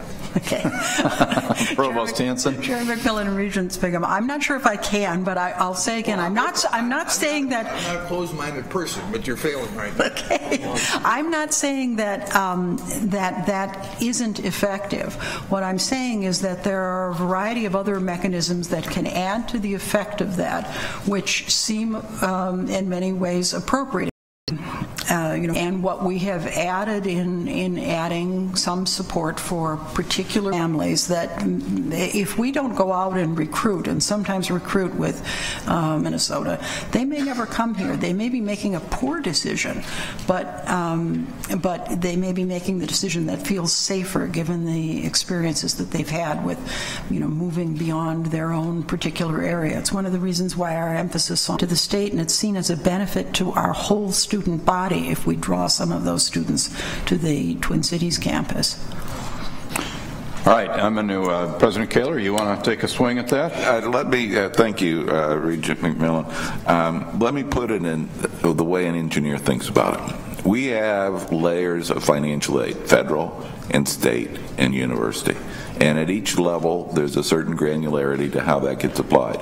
We as an institution have decided, you as a board have given direction, that we have diversity goals. We have a desire to build a class that represents the broad spectrum of individuals for which the financial aid from the state or the federal government is not adequate to meet their needs, or importantly, as we compete with other institutions for those students, those other institutions provide resources. So it's for that reason to build a class that we do target institutional financial aid to some students.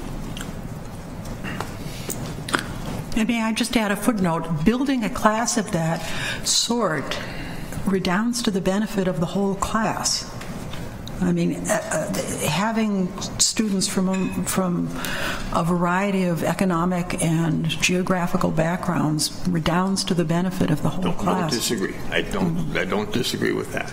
I disagree with maybe the further concentration at the expense of also. So there is a consequence, President. There is a consequence. I mean, we raised tuition higher for all students because of the program. When the federal and state government, Senator Johnson's already done it at the state level. I'm going to intercept the conversation here. Regent, I've got 4 more regents that want to talk. Anybody on this topic? Regent Beeson? On this topic? Yeah, on this very topic that Regent Swigum has engaged the provost and the president on. Then I'm going to intercept the order here and let you go ahead, Regent Beeson. Thank you, Mr. Chair. I think this is really, I think, Regent Swigum, your audience should be the board and not the staff on this. This is a board financial aid in the way that we've structured it. We've talked about this. We talk about it every year. It's baked into our budget.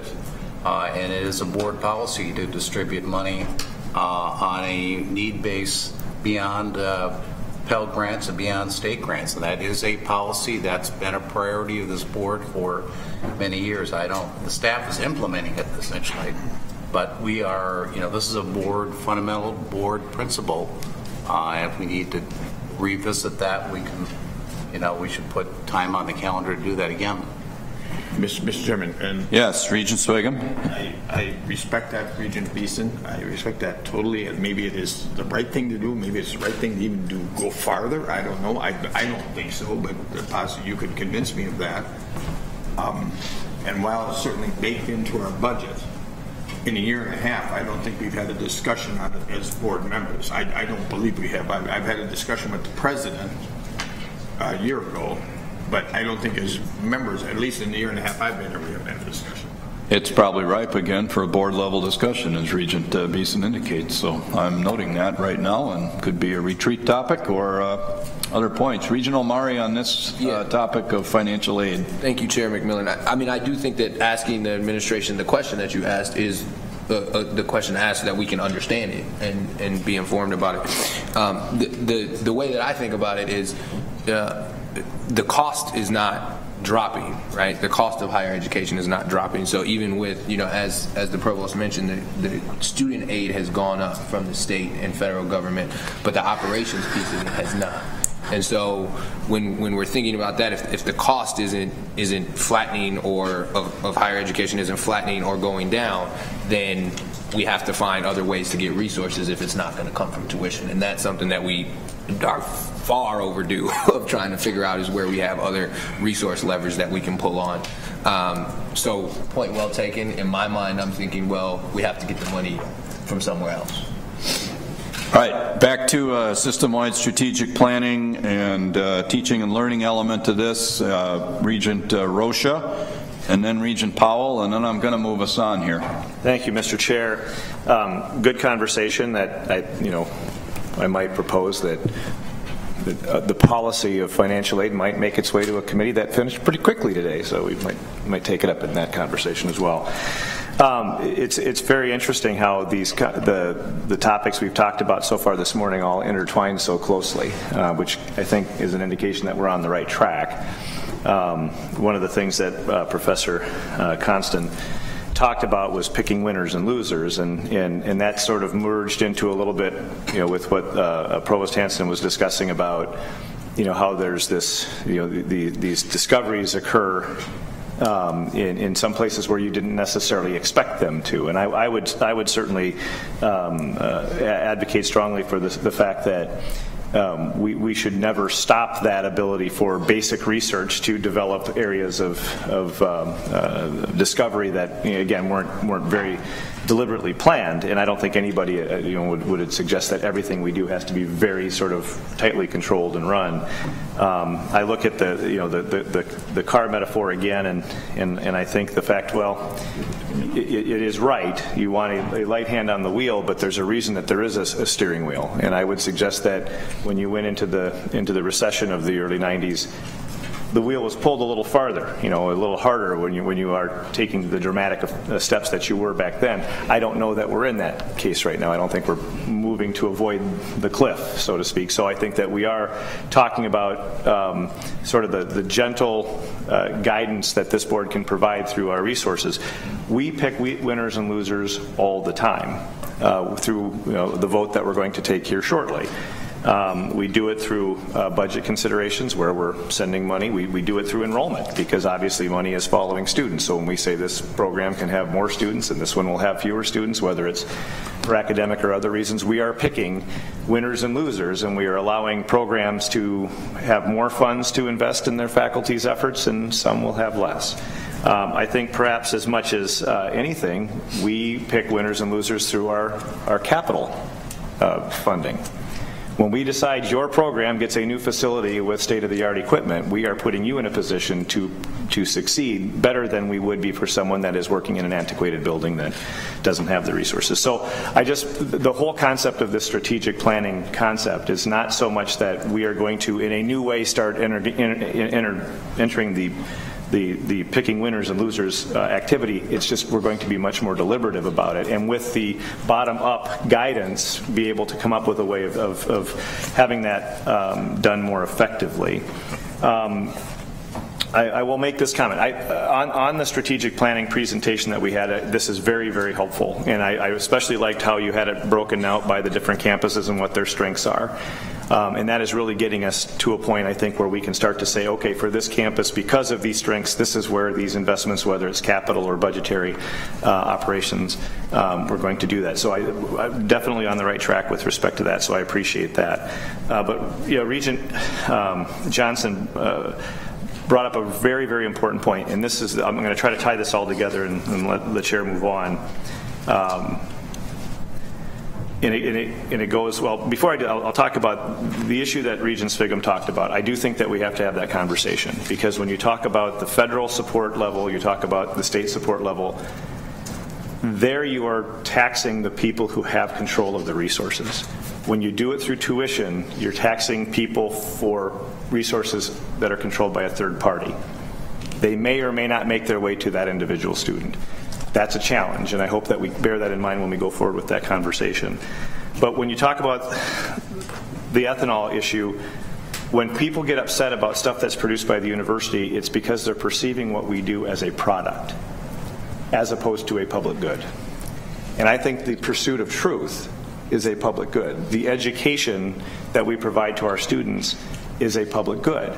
And when we start talking about tuition as a value that, well, I think that we can raise tuition because, well, they're still getting a good value, you're talking about education as a product.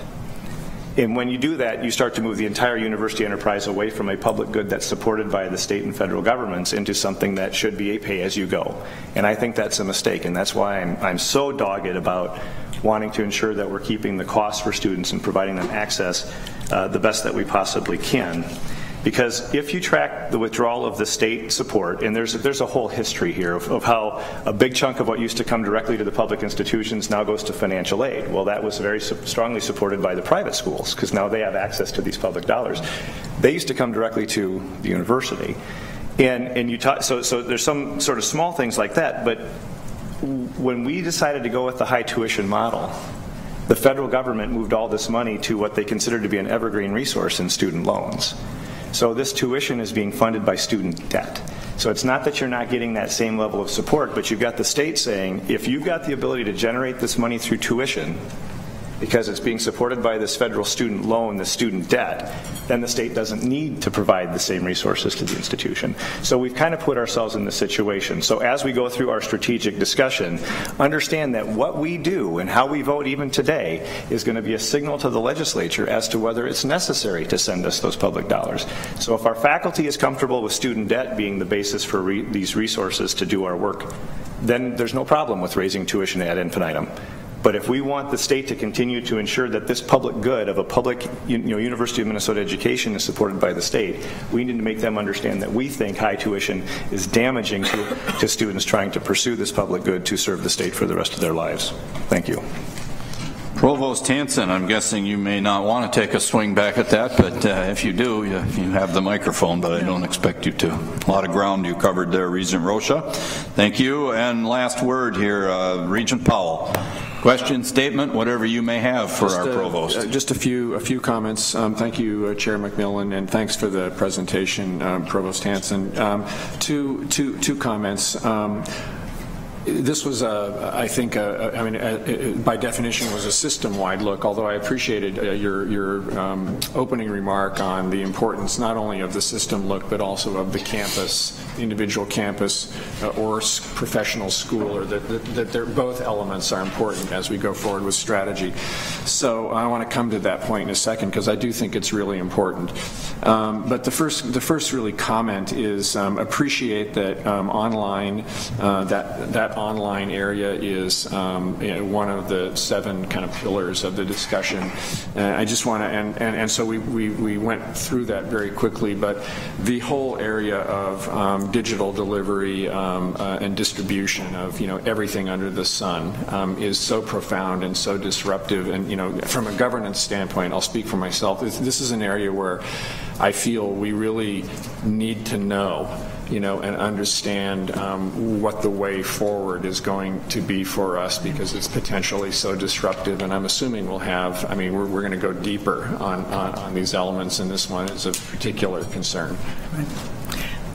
Provost Hanson. Chair McMillan and Regent Powell, yes, indeed, and it's one of the places that, spurred on by this, we have already seen that there are a lot of clunky elements of our infrastructure that we're addressing right now, including, part of some of them are what I'd call administrative or bureaucratic that we're working on fixing right now, but we will also have a concerted effort to see better how we market ourselves as a whole system, as opposed to doing what we have done in the past, and that is working out of particular departments and campuses. So that's going to be a robust enterprise, and even as we are decreasing administration in other areas, we're going to be bringing on an administrator who has this as the sole focus for the system. Great, appreciate that. And the other comment has to do with the academic investment planning, which I think was a very sort of, again, 30,000-foot overview. I absolutely agree that the individuals who are best positioned to make decisions about what this discipline will look like in the future and how to change and evolve that is the faculty. No question about that in my mind. Having said that, I think that again, just from a governance standpoint, as we get to the school or the department level, or we'll have to figure out how to define it. I feel the need to understand how those decisions will sort of what our intent will be as we shape those individual components going forward. I think we need to see that level of detail to sort of have a complete understanding of the direction that we're going in. Provost Hanson. Chair McMillan, Regent Powell, I was thinking that in connection with this discussion too, that it would be interesting for the board to see a number of proposals, kind of as from the ground up, as they talk about, kind of the faculty role in this. I think from the faculty point of view, what hasn't been conveyed enough is the extent to which at the very next level up, they're hearing no an awful lot, because the dean of each college is working with the budget he or she has, and so it typically involves, expanding in one area is typically going to involve contracting in another, and those again are decisions that are most often made at the collegiate level. But it would be, you folks are seeing often the things we're adding, and then also a few programs that we discontinue, but the overall shape of it, what's guiding those decisions at that level, and then the oversight they sometimes have at a curriculum committee level or at the provostial level, isn't something I think we've brought to this board ever. But I think at some level, which I think you're better at, you would be best to define that. I don't know whether it's schools or whatever. I think it'd be very helpful for the board for you to continue at that level of detail with discussions that are along the lines of this is how we see the future, and this is what is going to have to change in what we're delivering in order to kind of prosper in that future environment. I think those would be very rewarding conversations for the board, in my view. Be glad to do that. Thank you, Regent Powell. I overlooked Regent Hsu, who assures me that he will wrap up very concisely here. Regent Hsu. Thank you, Mr. Chair. I would just like to request a copy of the presentation because it's different than the materials that we were provided earlier. And also, one step further on the value proposition analysis, I'd like to see a copy of that. Excellent. Thank you. Thank you. All right, thank you, Provost Hanson, and thank you. We'll wrap up item 8 and move on to our overview of institutional risk profile and related mitigation plans. And I believe you get to stay seated right there, and your colleague, Senior Vice President Burnett, is coming on up. So the Audit and Compliance Committee has been very deeply engaged under Regent Cohen and Regent Powell's leadership in an in-depth conversation about the risk profile of the university, how we identify those risks, and ultimately what mitigation plans look like. And I'm very happy to have Provost Hanson and Senior Vice President Burnett here today to report on that work, and we look forward to your presentation and the board's following discussion. Thank you, Chair McMillan and members of the board. As you say, over the past several meetings on audit and compliance has given continuing attention to institutional risk. In September, the committee discussed the process and planning for updating our institutional risk profile. In October, the committee spent time revising the risk principles, and those are included in your docket materials on page 102. In December, Senior Vice President Burnett and I reviewed the administration's development of what we see as our institutional risk profile, and the list of 21 risks in 3 categories is included in your docket materials on page 103.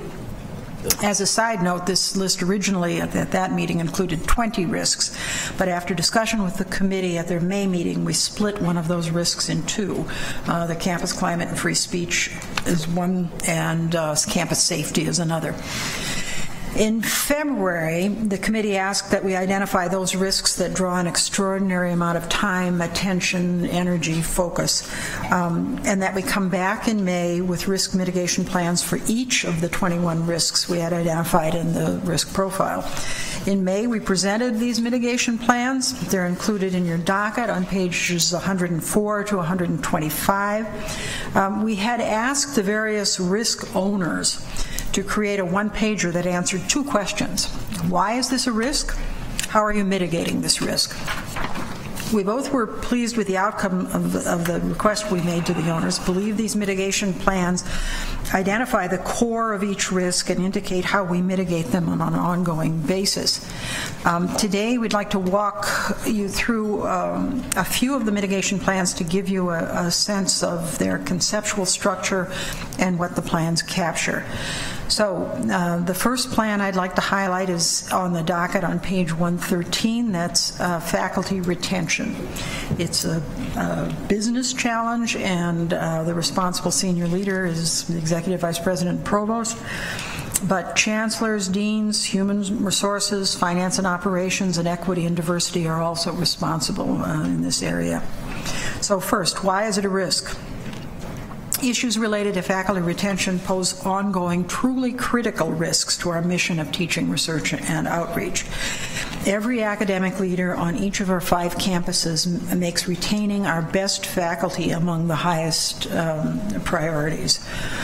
Our academic quality, which is the sine qua non of the quality of the university, fundamentally depends on our ability to recruit and retain diverse field-shaping researchers and teachers who advance research and curricular innovation, create transformational education for our students, and lead ambitious and engaged research collaborations that are needed to address the complex challenges of our state and the world. Truly field-shaping researchers and teachers are highly sought after. They bring research funding, they attract other top faculty as colleagues, and they inspire and motivate talented undergraduate and graduate students. The candidate pool for top faculty is relatively small. To recruit and retain these faculty, our university has to compete with our peer public research universities, as well as with private colleges and universities that may have sizable, more sizable, flexible funds. Increasing international cooperation for top faculty is also a factor. There are many more American academics going to foreign universities now than I remember from my earlier decades as a professor. It's quite striking.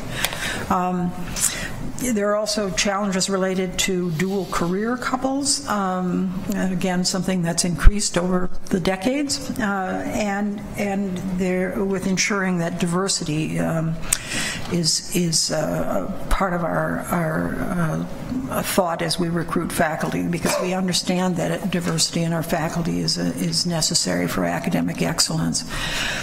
Budget challenges, and of course, may also impede hiring and retention. So, to mitigate the faculty retention risk, we advance multi-pronged strategies to make the university a place that faculty will find attractive as they build their research and teaching careers. I think that is the most crucial thing. I mean, it is in some sense even more important than their salaries. But that's important too. They have to have competitive compensation and benefits. But we have other strategies as well. Building pipelines to recruit and retain a strong and diverse faculty. That's why we have things like the postdoctoral program that we now have that's aimed at diversifying our faculty. Once they come here, they may see they can do good work and stay. We want to develop faculty talent across the entire career. The faculty career is a long one. There's a long period of training for it, and they develop and change the work they do across their career. So we want to make sure that we're responsive and supportive of that.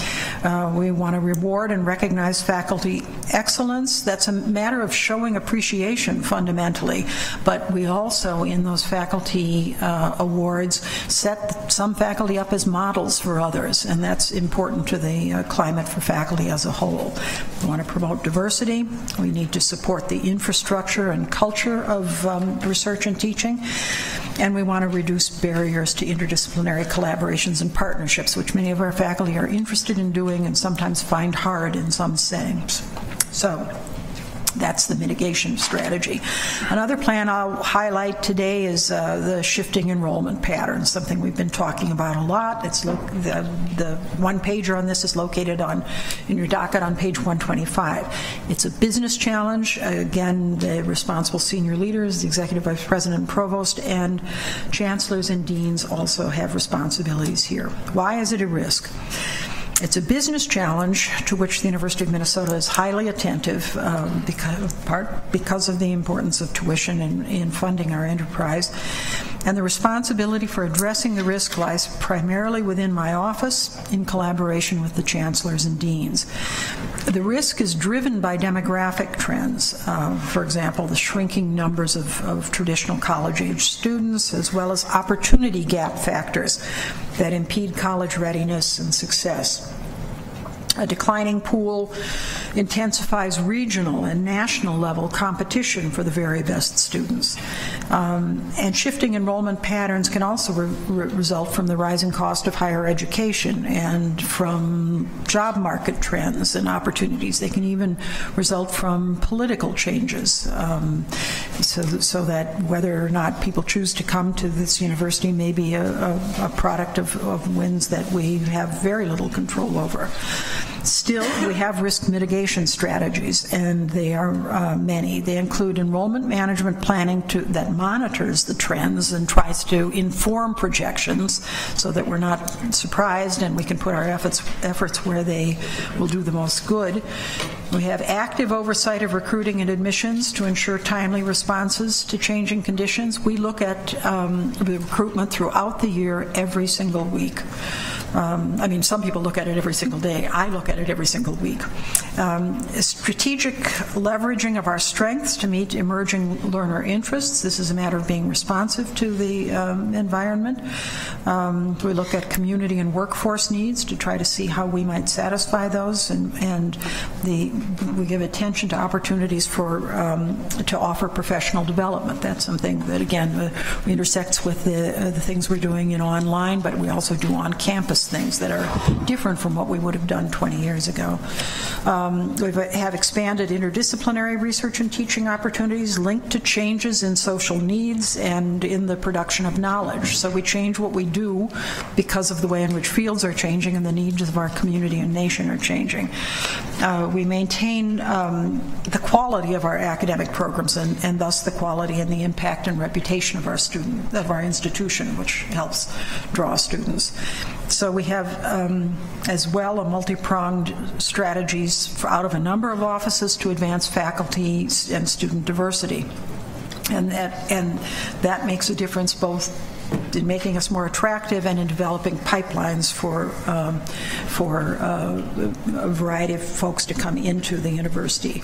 We work on college readiness strategies with that same goal. So those are the things we do to try to mitigate the risks here.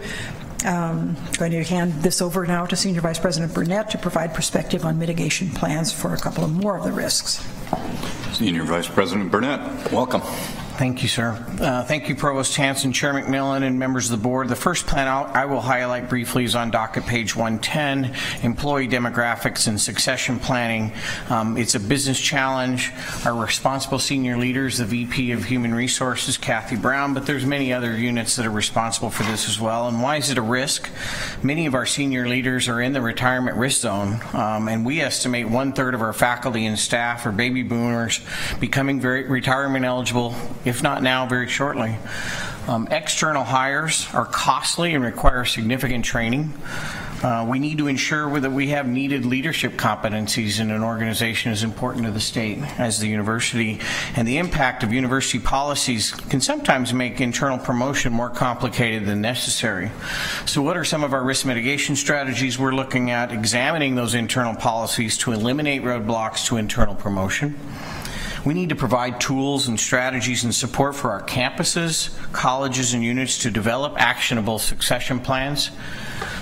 We need to utilize HR reports to help our leaders, managers, and supervisors understand their workforce and their risk for employee departures.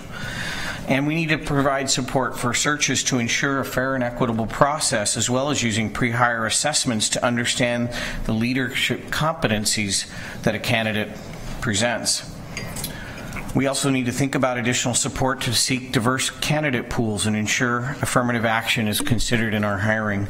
And finally, leadership development at all levels of the organization needs to be established, if not expanded, to prepare a broad spectrum of current employees for future senior leadership, managerial, or supervisory response opportunities. And as I explained to the Audit and Compliance Committee, this fall we'll launch the first Senior VP Leadership Development Program for second-level leaders that many of us will be participating in, mentoring a group of around 20 and over the course of an academic year, as to prepare them to go beyond the jobs that they do for the university each day and just get a better breadth and understanding of the university. It's something that I think it works really nice with an academic year, and we intend to replicate in future years. So the second plan I'd like to highlight on docket page 112 is facilities maintenance, scope, and alignment. And again, this is a business challenge. I'm the responsible senior leader, but I have a lot of help from university services, university finance, government community relations. This really touches just every part of the university. Why is it a risk? University facilities are really integral to the place-based campus experience, and they're retained for decades, if not centuries, if not, as Mike Bertelsen said yesterday, Senior Vice President Bertelsen said yesterday, for in perpetuity. I mean, thinking about buildings in perpetuity is not a small thing. we really don't now adequately fund depreciation or facility renewal. We just don't, and all the metrics we can show you would say that. We're relying on the state of Minnesota for 70% of our university capital renewal funding. And building system failure has the potential to cause catastrophic disruption to long-term research. And the cost of maintaining, operating, renewing buildings in poor critical condition disproportionately consumes limited repair and replacement funds that could be spent on buildings in catch-up or keep-up conditions. So what are our strategies here? We've classified our buildings into 3 categories: keep up, catch up, sustain, or dispose and do not invest, to ensure our discretionary funds are spent on those facilities intended to remain in the university's portfolio long term. We do prioritize renovation of existing space over the creation of net new space, and that was a function of this year's capital request. We work to improve the utilization of existing space, and we have more work to do here. And auxiliary funded and operated facilities need to include depreciation in their operating pro formas and business planning, because they are not eligible generally for capital from the state. They've got to plan that way, and we need to have those managed, and that's one of our strategies as well. We do have to target individual systems for replacement to ensure most critical systems and components provide access, safety, reliability, functionality. We need to continue to include some ongoing allocation for repair and replacement funds and all new building operating funds where possible, and maximize energy conservation and implement district utility strategies to reduce operating burden and help redirect funds towards facility improvement. We do review economic forecasts. We look at MMB's debt capacity estimates for the state and financial reports. We put in our budget instructions to help shape and size our 6-year capital plan. And so it's a very complex issue that's not going to go away very soon with. So with that, Chair McMillan and members of the board, the provost and I welcome discussion and questions on these risks. Before we do, I'd just like to thank Chief Auditor Gail Klatt for her advice and counsel to the administration in her role in how we've developed this list.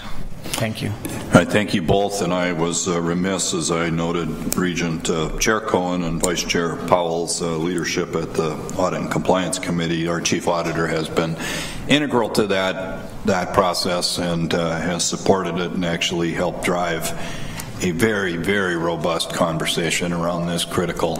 At our level, it should be enterprise risk management, and you're informing all the pieces and parts of that, and I can just speak for the committee here. It's been excellent. So thank you. I'd open it up now. This is consequential stuff we're talking about here, beginning with Regent Anderson. Thank you, Chair McMillan. I didn't know I'd be first on the table, but great discussion, and you put it together in a very educational format. Oddly enough, prior to our budget committee hearings and the finance committee, I had done my own threats to the university on what I call some more my common man approach and what we have. But I think a lot of things are the same, and we do have some things. I'll just run through them.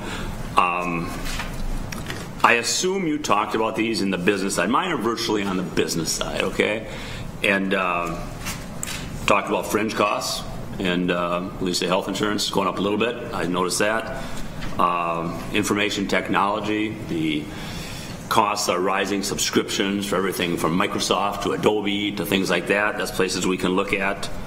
Our health partners, we're all hoping that we have a great relationship with mHealth going forward, but it's in a private marketplace and there's no guarantees of that. Downturn in the economy. One of the things that I noticed, and I serve on the debt management committee, and just in the last month we have had a bond ratings by both Standard & Poor's and Moody's. We got new bond ratings, and they reaffirmed our ratings. That's the good news. The bad news is they kind of say, you have thinner operating margins than your peers. And my take on that is great for now, but we also have to be cautionary, simply because, and this is where everything gets cyclical. If we get thinner and our operating margins even go down, then we get a rise in interest rates, which cause us to pay more in interest, which cause the operation of this whole university to cost more, which cause us to have to come up with more money from either the legislature or students. And so it's kind of how everything goes together, and that's my point. This is very, very complex stuff.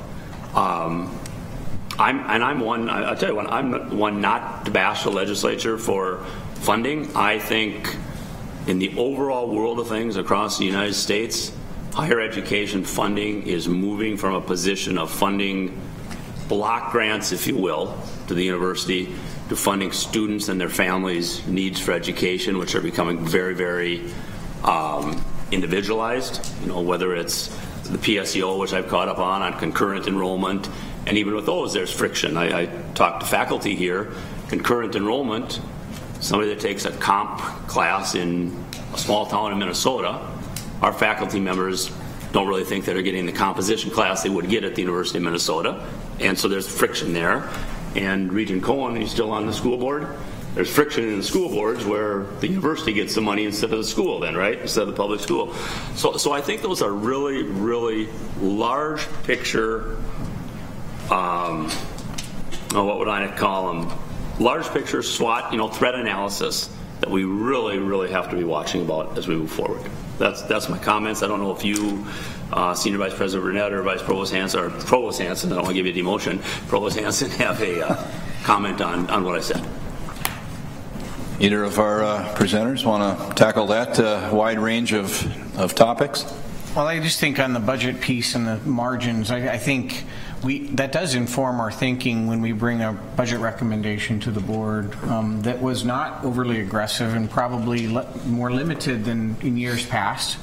I do think it's something we want to be very careful of and watchful of, and that is one of your scorecard is the bond rating. And so one of our jobs is to defend it and put forth the institution's best financial foot forward, and I think bringing you a balanced budget is also a piece of that. So this is something the provost and I and the other leaders of the university, I think, take very seriously. So I think that's a piece of it when you think about we have it listed under public funding, reliability, economic climate, and financial sustainability. Those all kind of work together. But I think having discipline of this organization to keep units sustainable, living within their means, making investments only where prudent and possible, I think is part of our strategy to work through that. And that's just a partnership effort and a daily part of the management and leadership of the institution.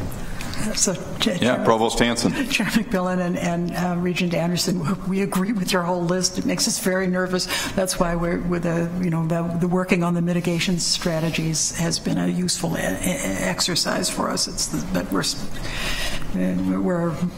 we agree with your list. Thank you.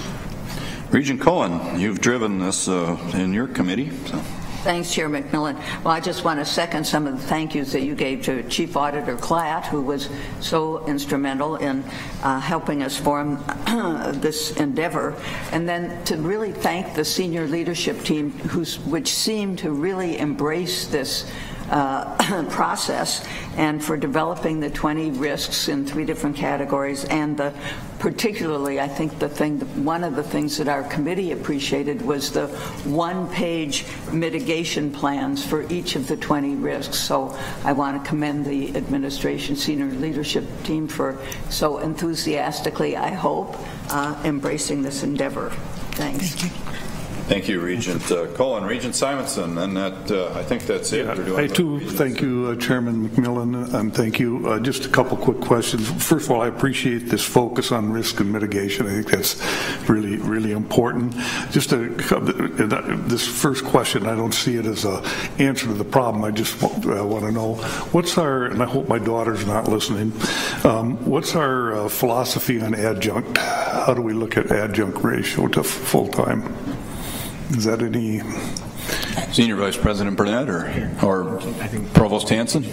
Yeah. Looks like you're debating who's going to tackle that. Well, Chair McMillan and Regent Simonson, maybe we just need to get clear on exactly what the question is. We have adjunct faculty isn't exactly a category we have in HR, but we do have what would be called adjunct faculty members of very special sorts. They're sometimes people who are professionals in the community who come in to teach something. I mean, people have been talking about the law school, and the law school often has people who come in and do that, not for a salary, but because it's a matter of prestige. We have P&A faculty who are not tenure stream faculty who teach, and you might call them adjuncts, but actually those are often secure jobs which have a period of renewal, and they're playing particular roles in the curriculum, for example, in beginning language studies. So it varies a lot, but those will be people who are specialists in the teaching of languages. They don't necessarily do the full range of faculty activities, including research and engagement, but they do intensive teaching. And we have different percentages of faculty in different and professional administrative appointees in different schools and departments serving different ends. We looked at that very closely, particularly during the unionization efforts for the faculty. We can supply you with a lot of information about how those are distributed across the campuses if you want. Okay. Then real quickly, as far Regent Simonson. As far as looking at retention, that kind of thing, do we know how we compare? And you mentioned something about internal promotions, but how do we compare to other universities with regards to bonuses, sharing in technology, rewards, sharing? I write a textbook, I write a novel, that kind of thing. Are we competitive in those areas to make it attractive to retain faculty? Provost Hanson? Chair McMillan and Regent Simonson, that's also a difficult question, because we do, every year the faculty work is reviewed at the department and then at the collegiate level, and if they've done things like, gotten an important grant, published some important work, that counts positively in one category. They're evaluated in terms of teaching, research, and service every single year. Do we have adequate recompense for that? There is an increasing disparity between the salaries we offer and the salaries of the high-powered privates that are our competitors for excellent faculty. So in some sense, the answer is no. In other ways, we are not that far off the scale with many other publics. And we, as I noted in the mitigation risk category for faculty retention, some of the things we try to do is make this a place where people can do their best work. Faculty are not always primarily motivated by where they can get the highest salary, but where they can make the biggest mark. And so there are other things we can do besides increase salaries. Not that they aren't important. Thank you, Provost Hanson. Regent Omari. Thank you, Regent McMillan. This is just a forward-thinking question. Where is this document/work going to live? Are we going to be revisiting an audit? Are we going to be revisiting as a full board? How will we move forward with the risk profile? Great question. I'm actually going to I was going to try to answer that myself, but you might be in a better place even than me, Senior Vice President Burnett. Thank you, Mr. Chair. Regent Omari and members, I think what we talked about is, if you see out to the right on the kind of the grid that lays all the 21 challenges out, which committee of the Board of Regents would these fall under, and some are both. But I think the idea was to move some of these into the work plans each year and try and address these risks through the Finance and Operations Committee or the Mission Fulfillment Committee. Not that you're going to get all of them you just can't do that, but ones that are becoming very timely or in the eyes of the committee leadership need to be addressed. So that's why we put in what committee would these fall under, and sometimes just by the nature of them they're in both, but we would probably pick one or the other to put it in. So I think it was to fit this into work plans in the future. You said that perhaps more articulately than I would have. I would have said I think audit and compliance is a good general home, but as we work our way into each mitigation plan and you bring them to life for us, I think they are better done in the respective committees. So I've got Regent Beeson and I see Regent Powell. We need to keep moving here. Regent Beeson. I can pass if time is... Okay, thank you. Regent Powell. As can I, Chair McMillan. Okay. That concludes this portion of the agenda, and I'm looking for our General Counsel. I see him there, and while he's approaching, let me provide a little bit of context here. We annually review the board's code of ethics, and our General Counsel Peterson is here to walk us through that annual review. Welcome. Good morning, and thank you, Chair McMillan and members of the board. Thank you for the opportunity to review the Code of Ethics for members of the Board of Regents. Section 9 of that code calls for an annual and a public review of the code. And the code, if I may, centers upon the guiding principles that are in Section 1. It acknowledges that each of you come from a variety of backgrounds and areas of expertise, but perhaps I could read subdivision 2, which is labeled paramount interest, because I think it says it well. Regents bring to their task varied backgrounds and expertise, but they are expected to put aside parochial interests, keeping the welfare of the entire university, not just a particular constituency, at all times paramount. You, as members of the Board of Regents, hold yourselves accountable to that standard in 4 areas. The first is financial disclosure addressed by Section 2 of the Code. You're accountable by submitting annual financial disclosure statements due March 31 of each year. With the exception of newly elected Regent Simonson, I have had occasion to review your annual financial disclosure statements submitted this year, and I will confirm publicly that those statements are in full compliance with Regents policy from my point of view. The second area of accountability are gift restrictions. Those are addressed in Section 3. The nub of it is that you do not or should not accept gifts from persons or organizations that have business before the board. That's the acceptance of gifts. In terms of giving gifts, there's a prohibition against giving gifts to government officials or staff or other public officials. Third area of accountability, expenses, Section 4. As all of you well know, you are not entitled to compensation for your work as members of the Board of Regents, but at the same time you're certainly entitled to expense reimbursement, and that's reaffirmed in Section 4. The fourth area is the area that's perhaps the most kind of knotty and sensitive, related to the various backgrounds that each of you have, which is the sections 5 through 8 that relate to conflicts of interest. There are generally 2 types of conflicts or potential conflicts that are addressed by the code. First, financial. That is, if you or your family are associated with any business that has activity before the board, that can raise conflict issues. Secondly, employment-related conflicts, that you're engaged in some form of employment that in some fashion might impair the independence of your judgment as a member of the Board of Regents.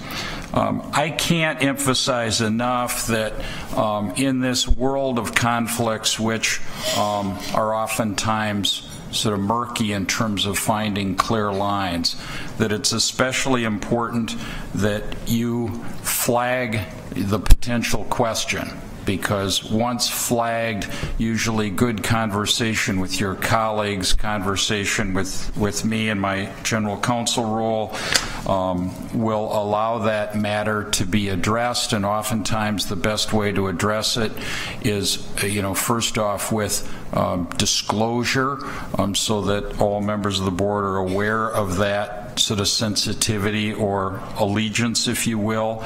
The remedy oftentimes can be recusal with some form of guardrails with regard to a particular aspect of your life experience that may lead to a potential conflict depending on what the issue is before the board.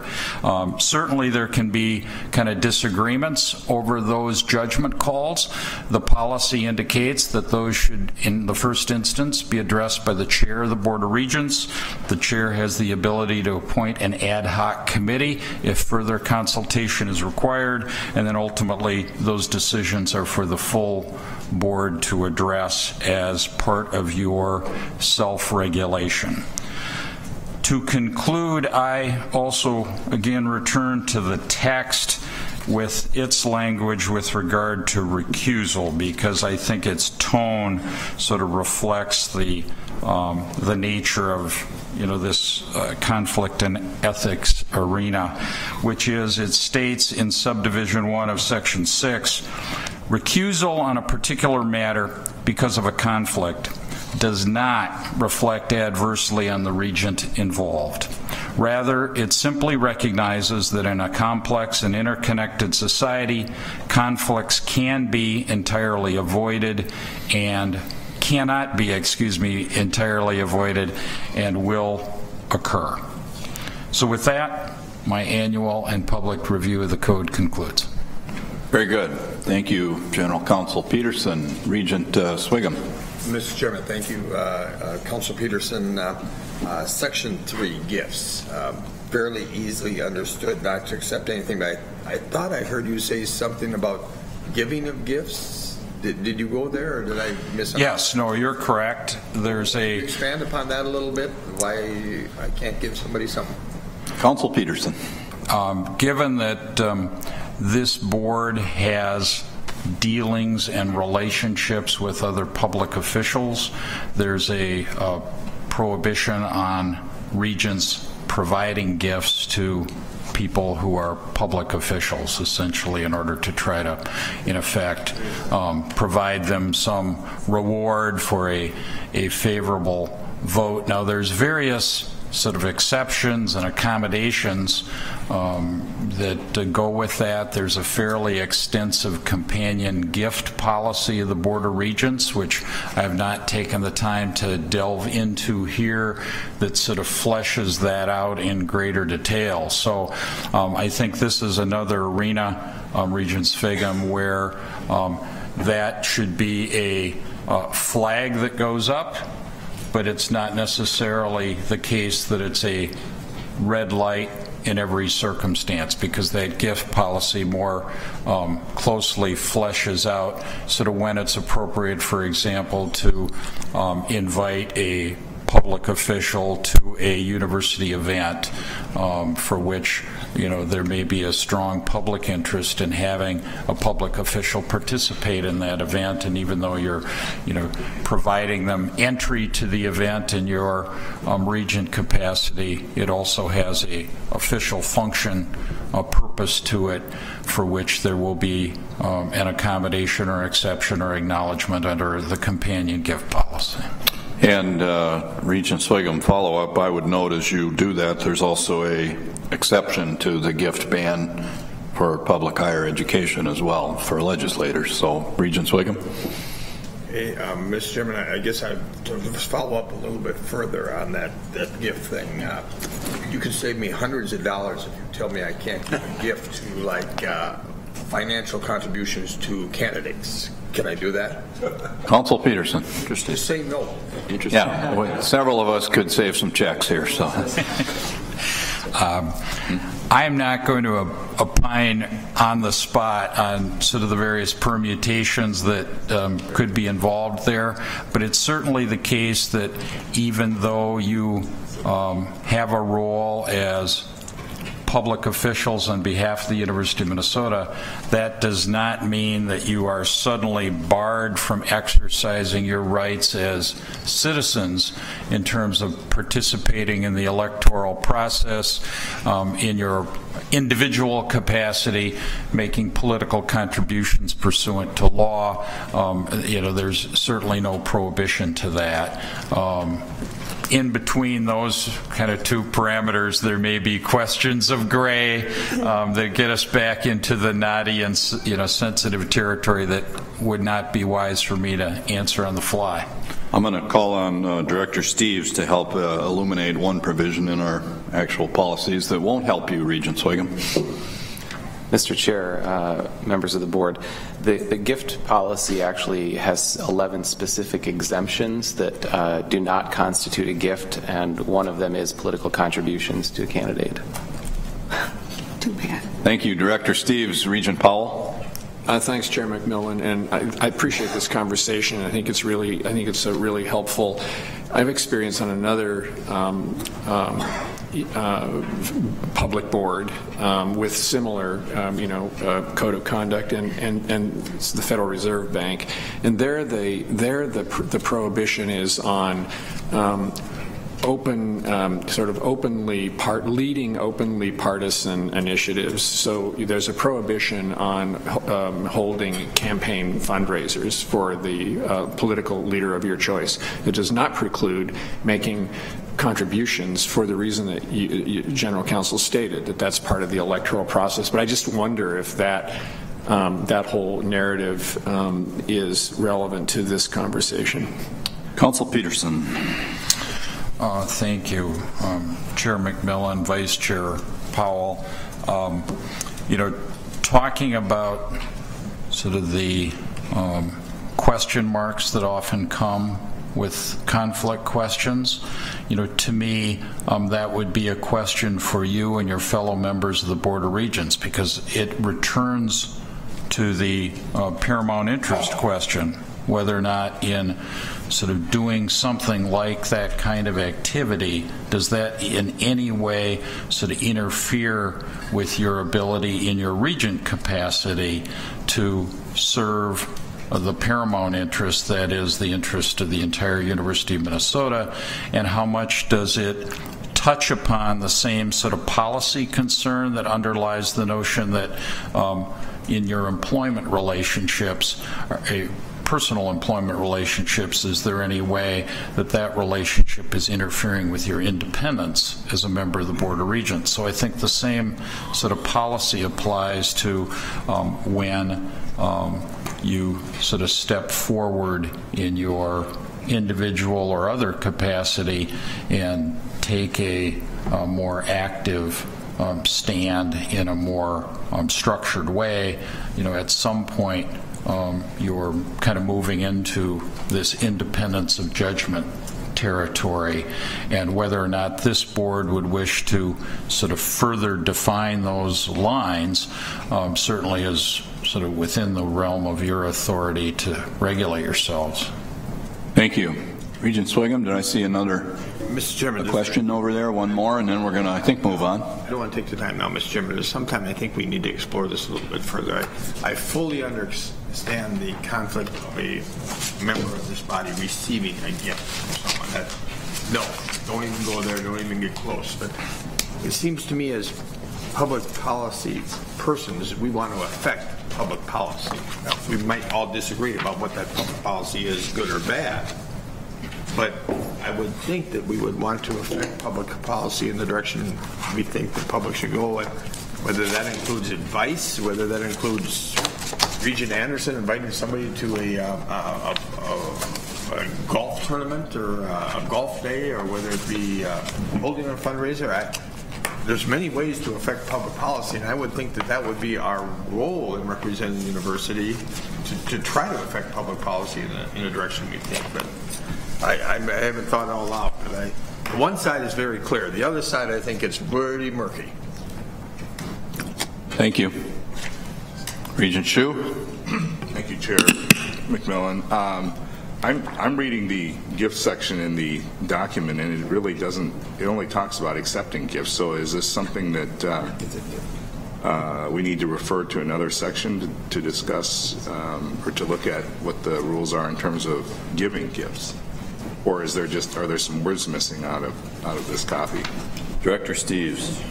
Mr. Chair, members of the board, there is another companion policy called Gifts Received and Given by Regents and University Officials. And so part of what is referenced in this policy refers to this other policy.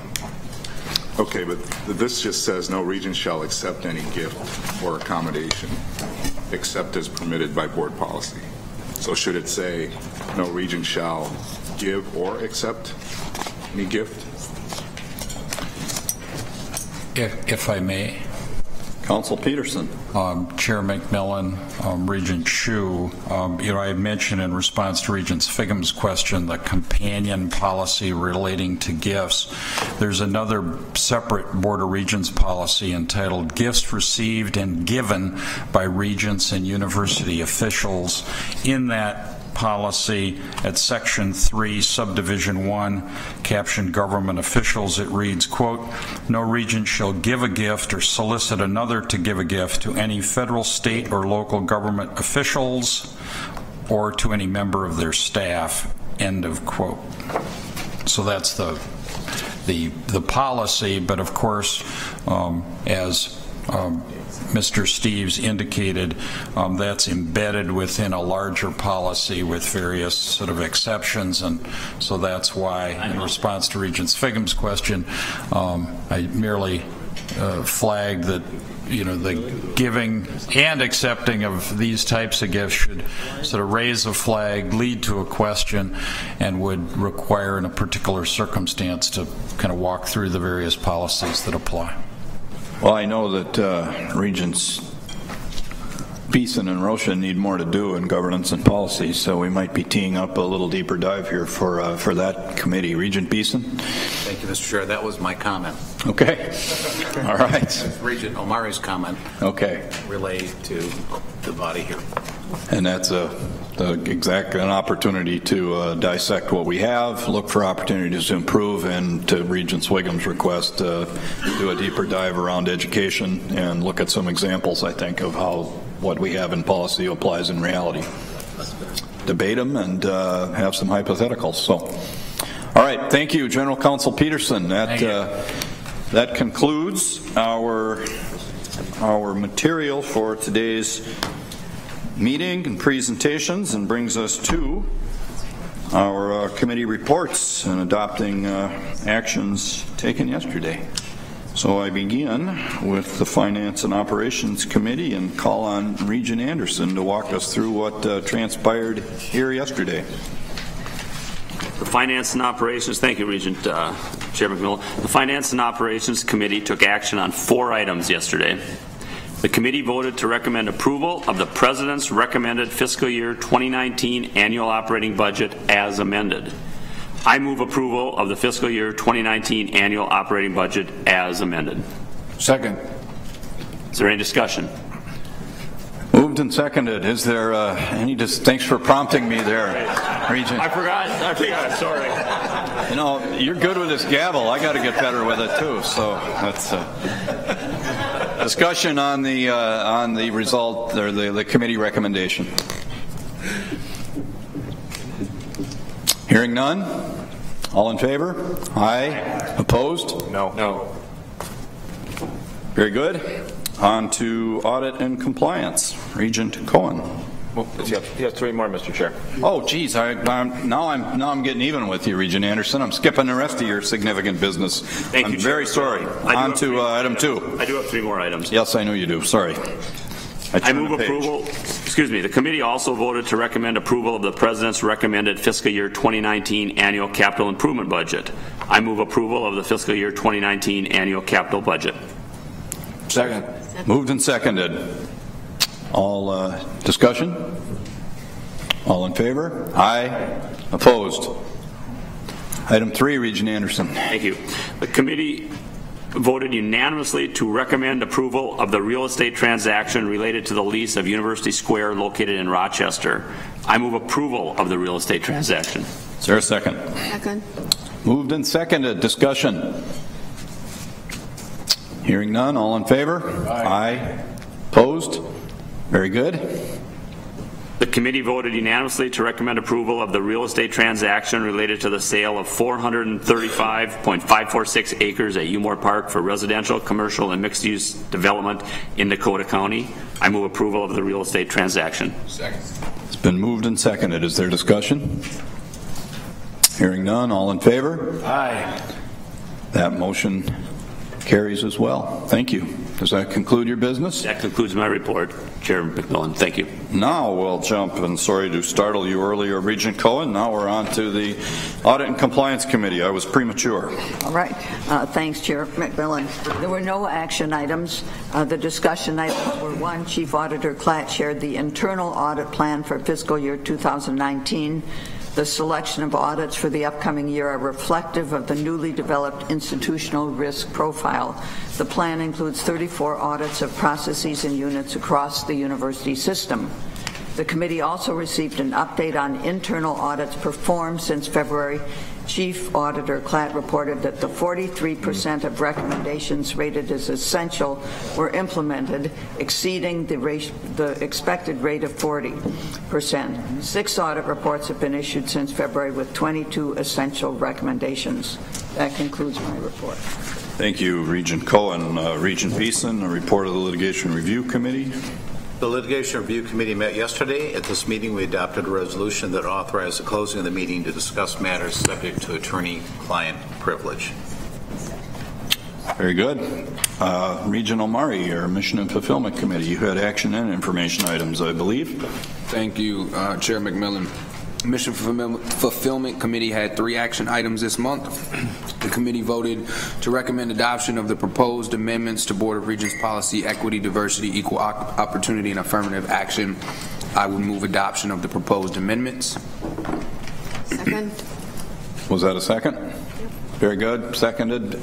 Discussion on that committee recommendation. Hearing none. All in favor? Aye. Opposed? That motion carries. Secondly, the committee voted to recommend adoption of the proposed amendments to Board of Regents Policy, International Education and Engagement. I move adoption of the proposed amendments. Second. Moved and seconded. Discussion. All in favor? Aye. Opposed? That motion carries as well. Lastly, Mr. Chair, the committee voted to recommend approval of the consent report, which includes academic program additions, changes, and discontinuations, and conferral of tenure for outside hires. I move adoption of the consent report. Second. That consent report from Mission and Fulfillment's been moved and seconded. Discussion. Hearing none. All in favor? Aye. Opposed? That motion carries. And does that conclude? Yes, indeed. Thank you, Mr. Your report. Thank you very much. And fresh out of our morning session, Regent Rocha, the Governance and Policy Committee. Thank you, Mr. Chair. The Governance and Policy Committee considered 1 action item this month. The committee voted unanimously to recommend adoption of proposed amendments to the Board of Regents Policy, Board Operations, and Agenda Guidelines. I move adoption of the proposed amendments. Second. It's been moved and seconded. Discussion. All in favor? Aye. Aye. Opposed? That motion is carried. Did you have any further? That concludes my report, Mr. Chair. All right, that concludes our committee work, and I now turn to old business. Mr. Chair? Yes. Quick question. On the sale of the property, I understand that it's been completed, but I recall that in a bygone era, anytime we sold property, we retained the mineral rights. Is that still the case? I'm fascinated by discussions about mineral rights, but I can't answer that. I can't answer that question. We need to phone a friend. I don't. Regent Beeson. We can speculate here at the board, but we might need some help from the administration. Regent Beeson. Regent Roche, I think not that I have that answer. So we're retaining the site under which mining is occurring, but the parcel that's being proposed to be sold has housing proposed for it, so that might be difficult to extract minerals while under homes. Mr. Chair, Regent Beeson, you're just not trying hard enough. The point was that sometime in the future when you discover some mineral below we own the property, it's being sold for a specific use. It happens a lot nowadays when people sell property, you hold the rights. And so I just remember in the past we had all kinds of parcels that had been donated historically across Minnesota, well, a lot up in northern Minnesota, and whenever we sold them for whatever purpose, we retain the mineral rights, just because in the future it may be a windfall for the institution. So I just was wondering if we're still doing that. I see our senior vice president has arrived. I also know there's a state policy about severing mineral rights from the land too, and we don't need to get into all that, but good question, Regent Rocha. Mr. Burnett? Mr. Chair, Regent Rocha, I will need to get back to you on that. I think the mineral rights were included because of the intended use, and we retained mineral rights in other parts of UMOR. It wasn't spelled out in all the documents that I saw or could look at very quickly, but we'll get you an answer and get it back to the board. I think they went with the land, and that was part of the value we're receiving at $13.2 million. Was there wasn't a sever, but we will confirm it for you. Thank you. Okay. Any old business to come before the board? Other old business? Is there any new business for the board today? Mr. Chair. Yes, Regent Omari. Thank you. I appreciate the opportunity to serve on the Presidential Performance Review Committee, and as you noted earlier in your report, we're a little bit behind on our work this year. So if you're open to it, Mr. Chair, I would like to jumpstart some of the efforts by closing the remainder of our meeting to get input from board members, and that'll help us get back on track as a committee and deliver a timely performance review for the President. Mr. Steves has a resolution that I would move to close the meeting. I'll second it. While Mr. Steves delivers that to all of you, then he'll proceed to read it.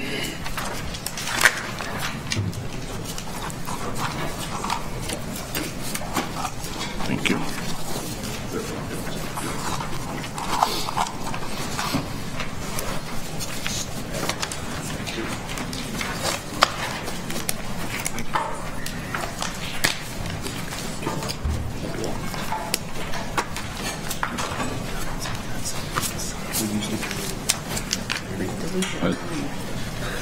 Regents of the University of Minnesota resolution related to the 2018 Presidential Performance Review. Resolved that as provided by Minnesota Statutes 13D.05 Subdivision 3A, a non-public meeting of the Presidential Performance Review Committee of the Board of Regents will convene on Friday, June 8, 2018 at 11:54 a.m. in the boardroom, 600 McNamara Alumni Center, 200 Southeast Oak Street, Minneapolis, for the purpose of evaluating the performance of the President of the University of Minnesota. Thank you, Mr. Steves. It's been moved and seconded. Is there discussion on the motion? Mr. Chair? Yes, Regent Johnson.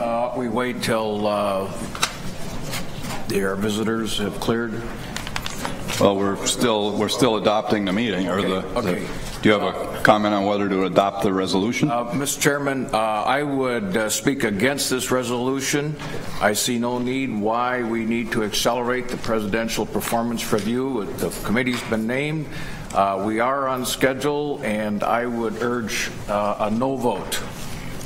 Thank you, Regent Johnson. I will respond by saying that we're actually a little bit behind, but I appreciate your input. We're actually about a month behind. So, Regent Hsu, next hand I saw. Thank you, Chair McMillan. I'm just wondering if this constitutes proper notice for the meeting. I don't know the rules in terms of number of days notice, or we can just do this at any time. Well, we do a lot of other new business. No, I mean this meeting under State Statute 13D.05 Subdivision 3A. Mr. Chair, members of the board, this is since the board is meeting under a regularly noticed and scheduled meeting, and it has new business as an item of business that's been noticed, I believe it's properly noticed. Other comments before I call for a vote? Mr. Chairman? Yes, Regent Johnson. I'd like a roll call vote. All right. We're going to proceed to have Mr. Steves read the roll call. All right. On the resolution, Regent Anderson. Just to close the meeting? Yes. Yes. Regent Anderson votes yes. Regent Beeson? No. Regent Beeson votes no. Regent Cohen? No. Regent Cohen votes no. Regent Hsu? Yes. Regent Hsu votes yes. Regent Johnson? No. Regent Johnson votes no. Regent Lucas? Yes. Regent Lucas votes yes. Regent Omari? Yes. Regent Omari votes yes. Regent Powell? Yes. Regent Powell votes yes. Regent Rocha? Yes. Regent Rocha votes yes. Regent Simonson? Yes. Regent Simonson votes yes. Regent Swigum? Yes. Regent Swigum votes yes. Regent McMillan? Yes. Regent McMillan votes yes. The total is 9-3, and the meeting is now closed. And I would expect that we'll adjourn after this too, for anybody who may be thinking don't hang around. Just give us a minute to. Yeah, we're going to make sure the meeting is closed.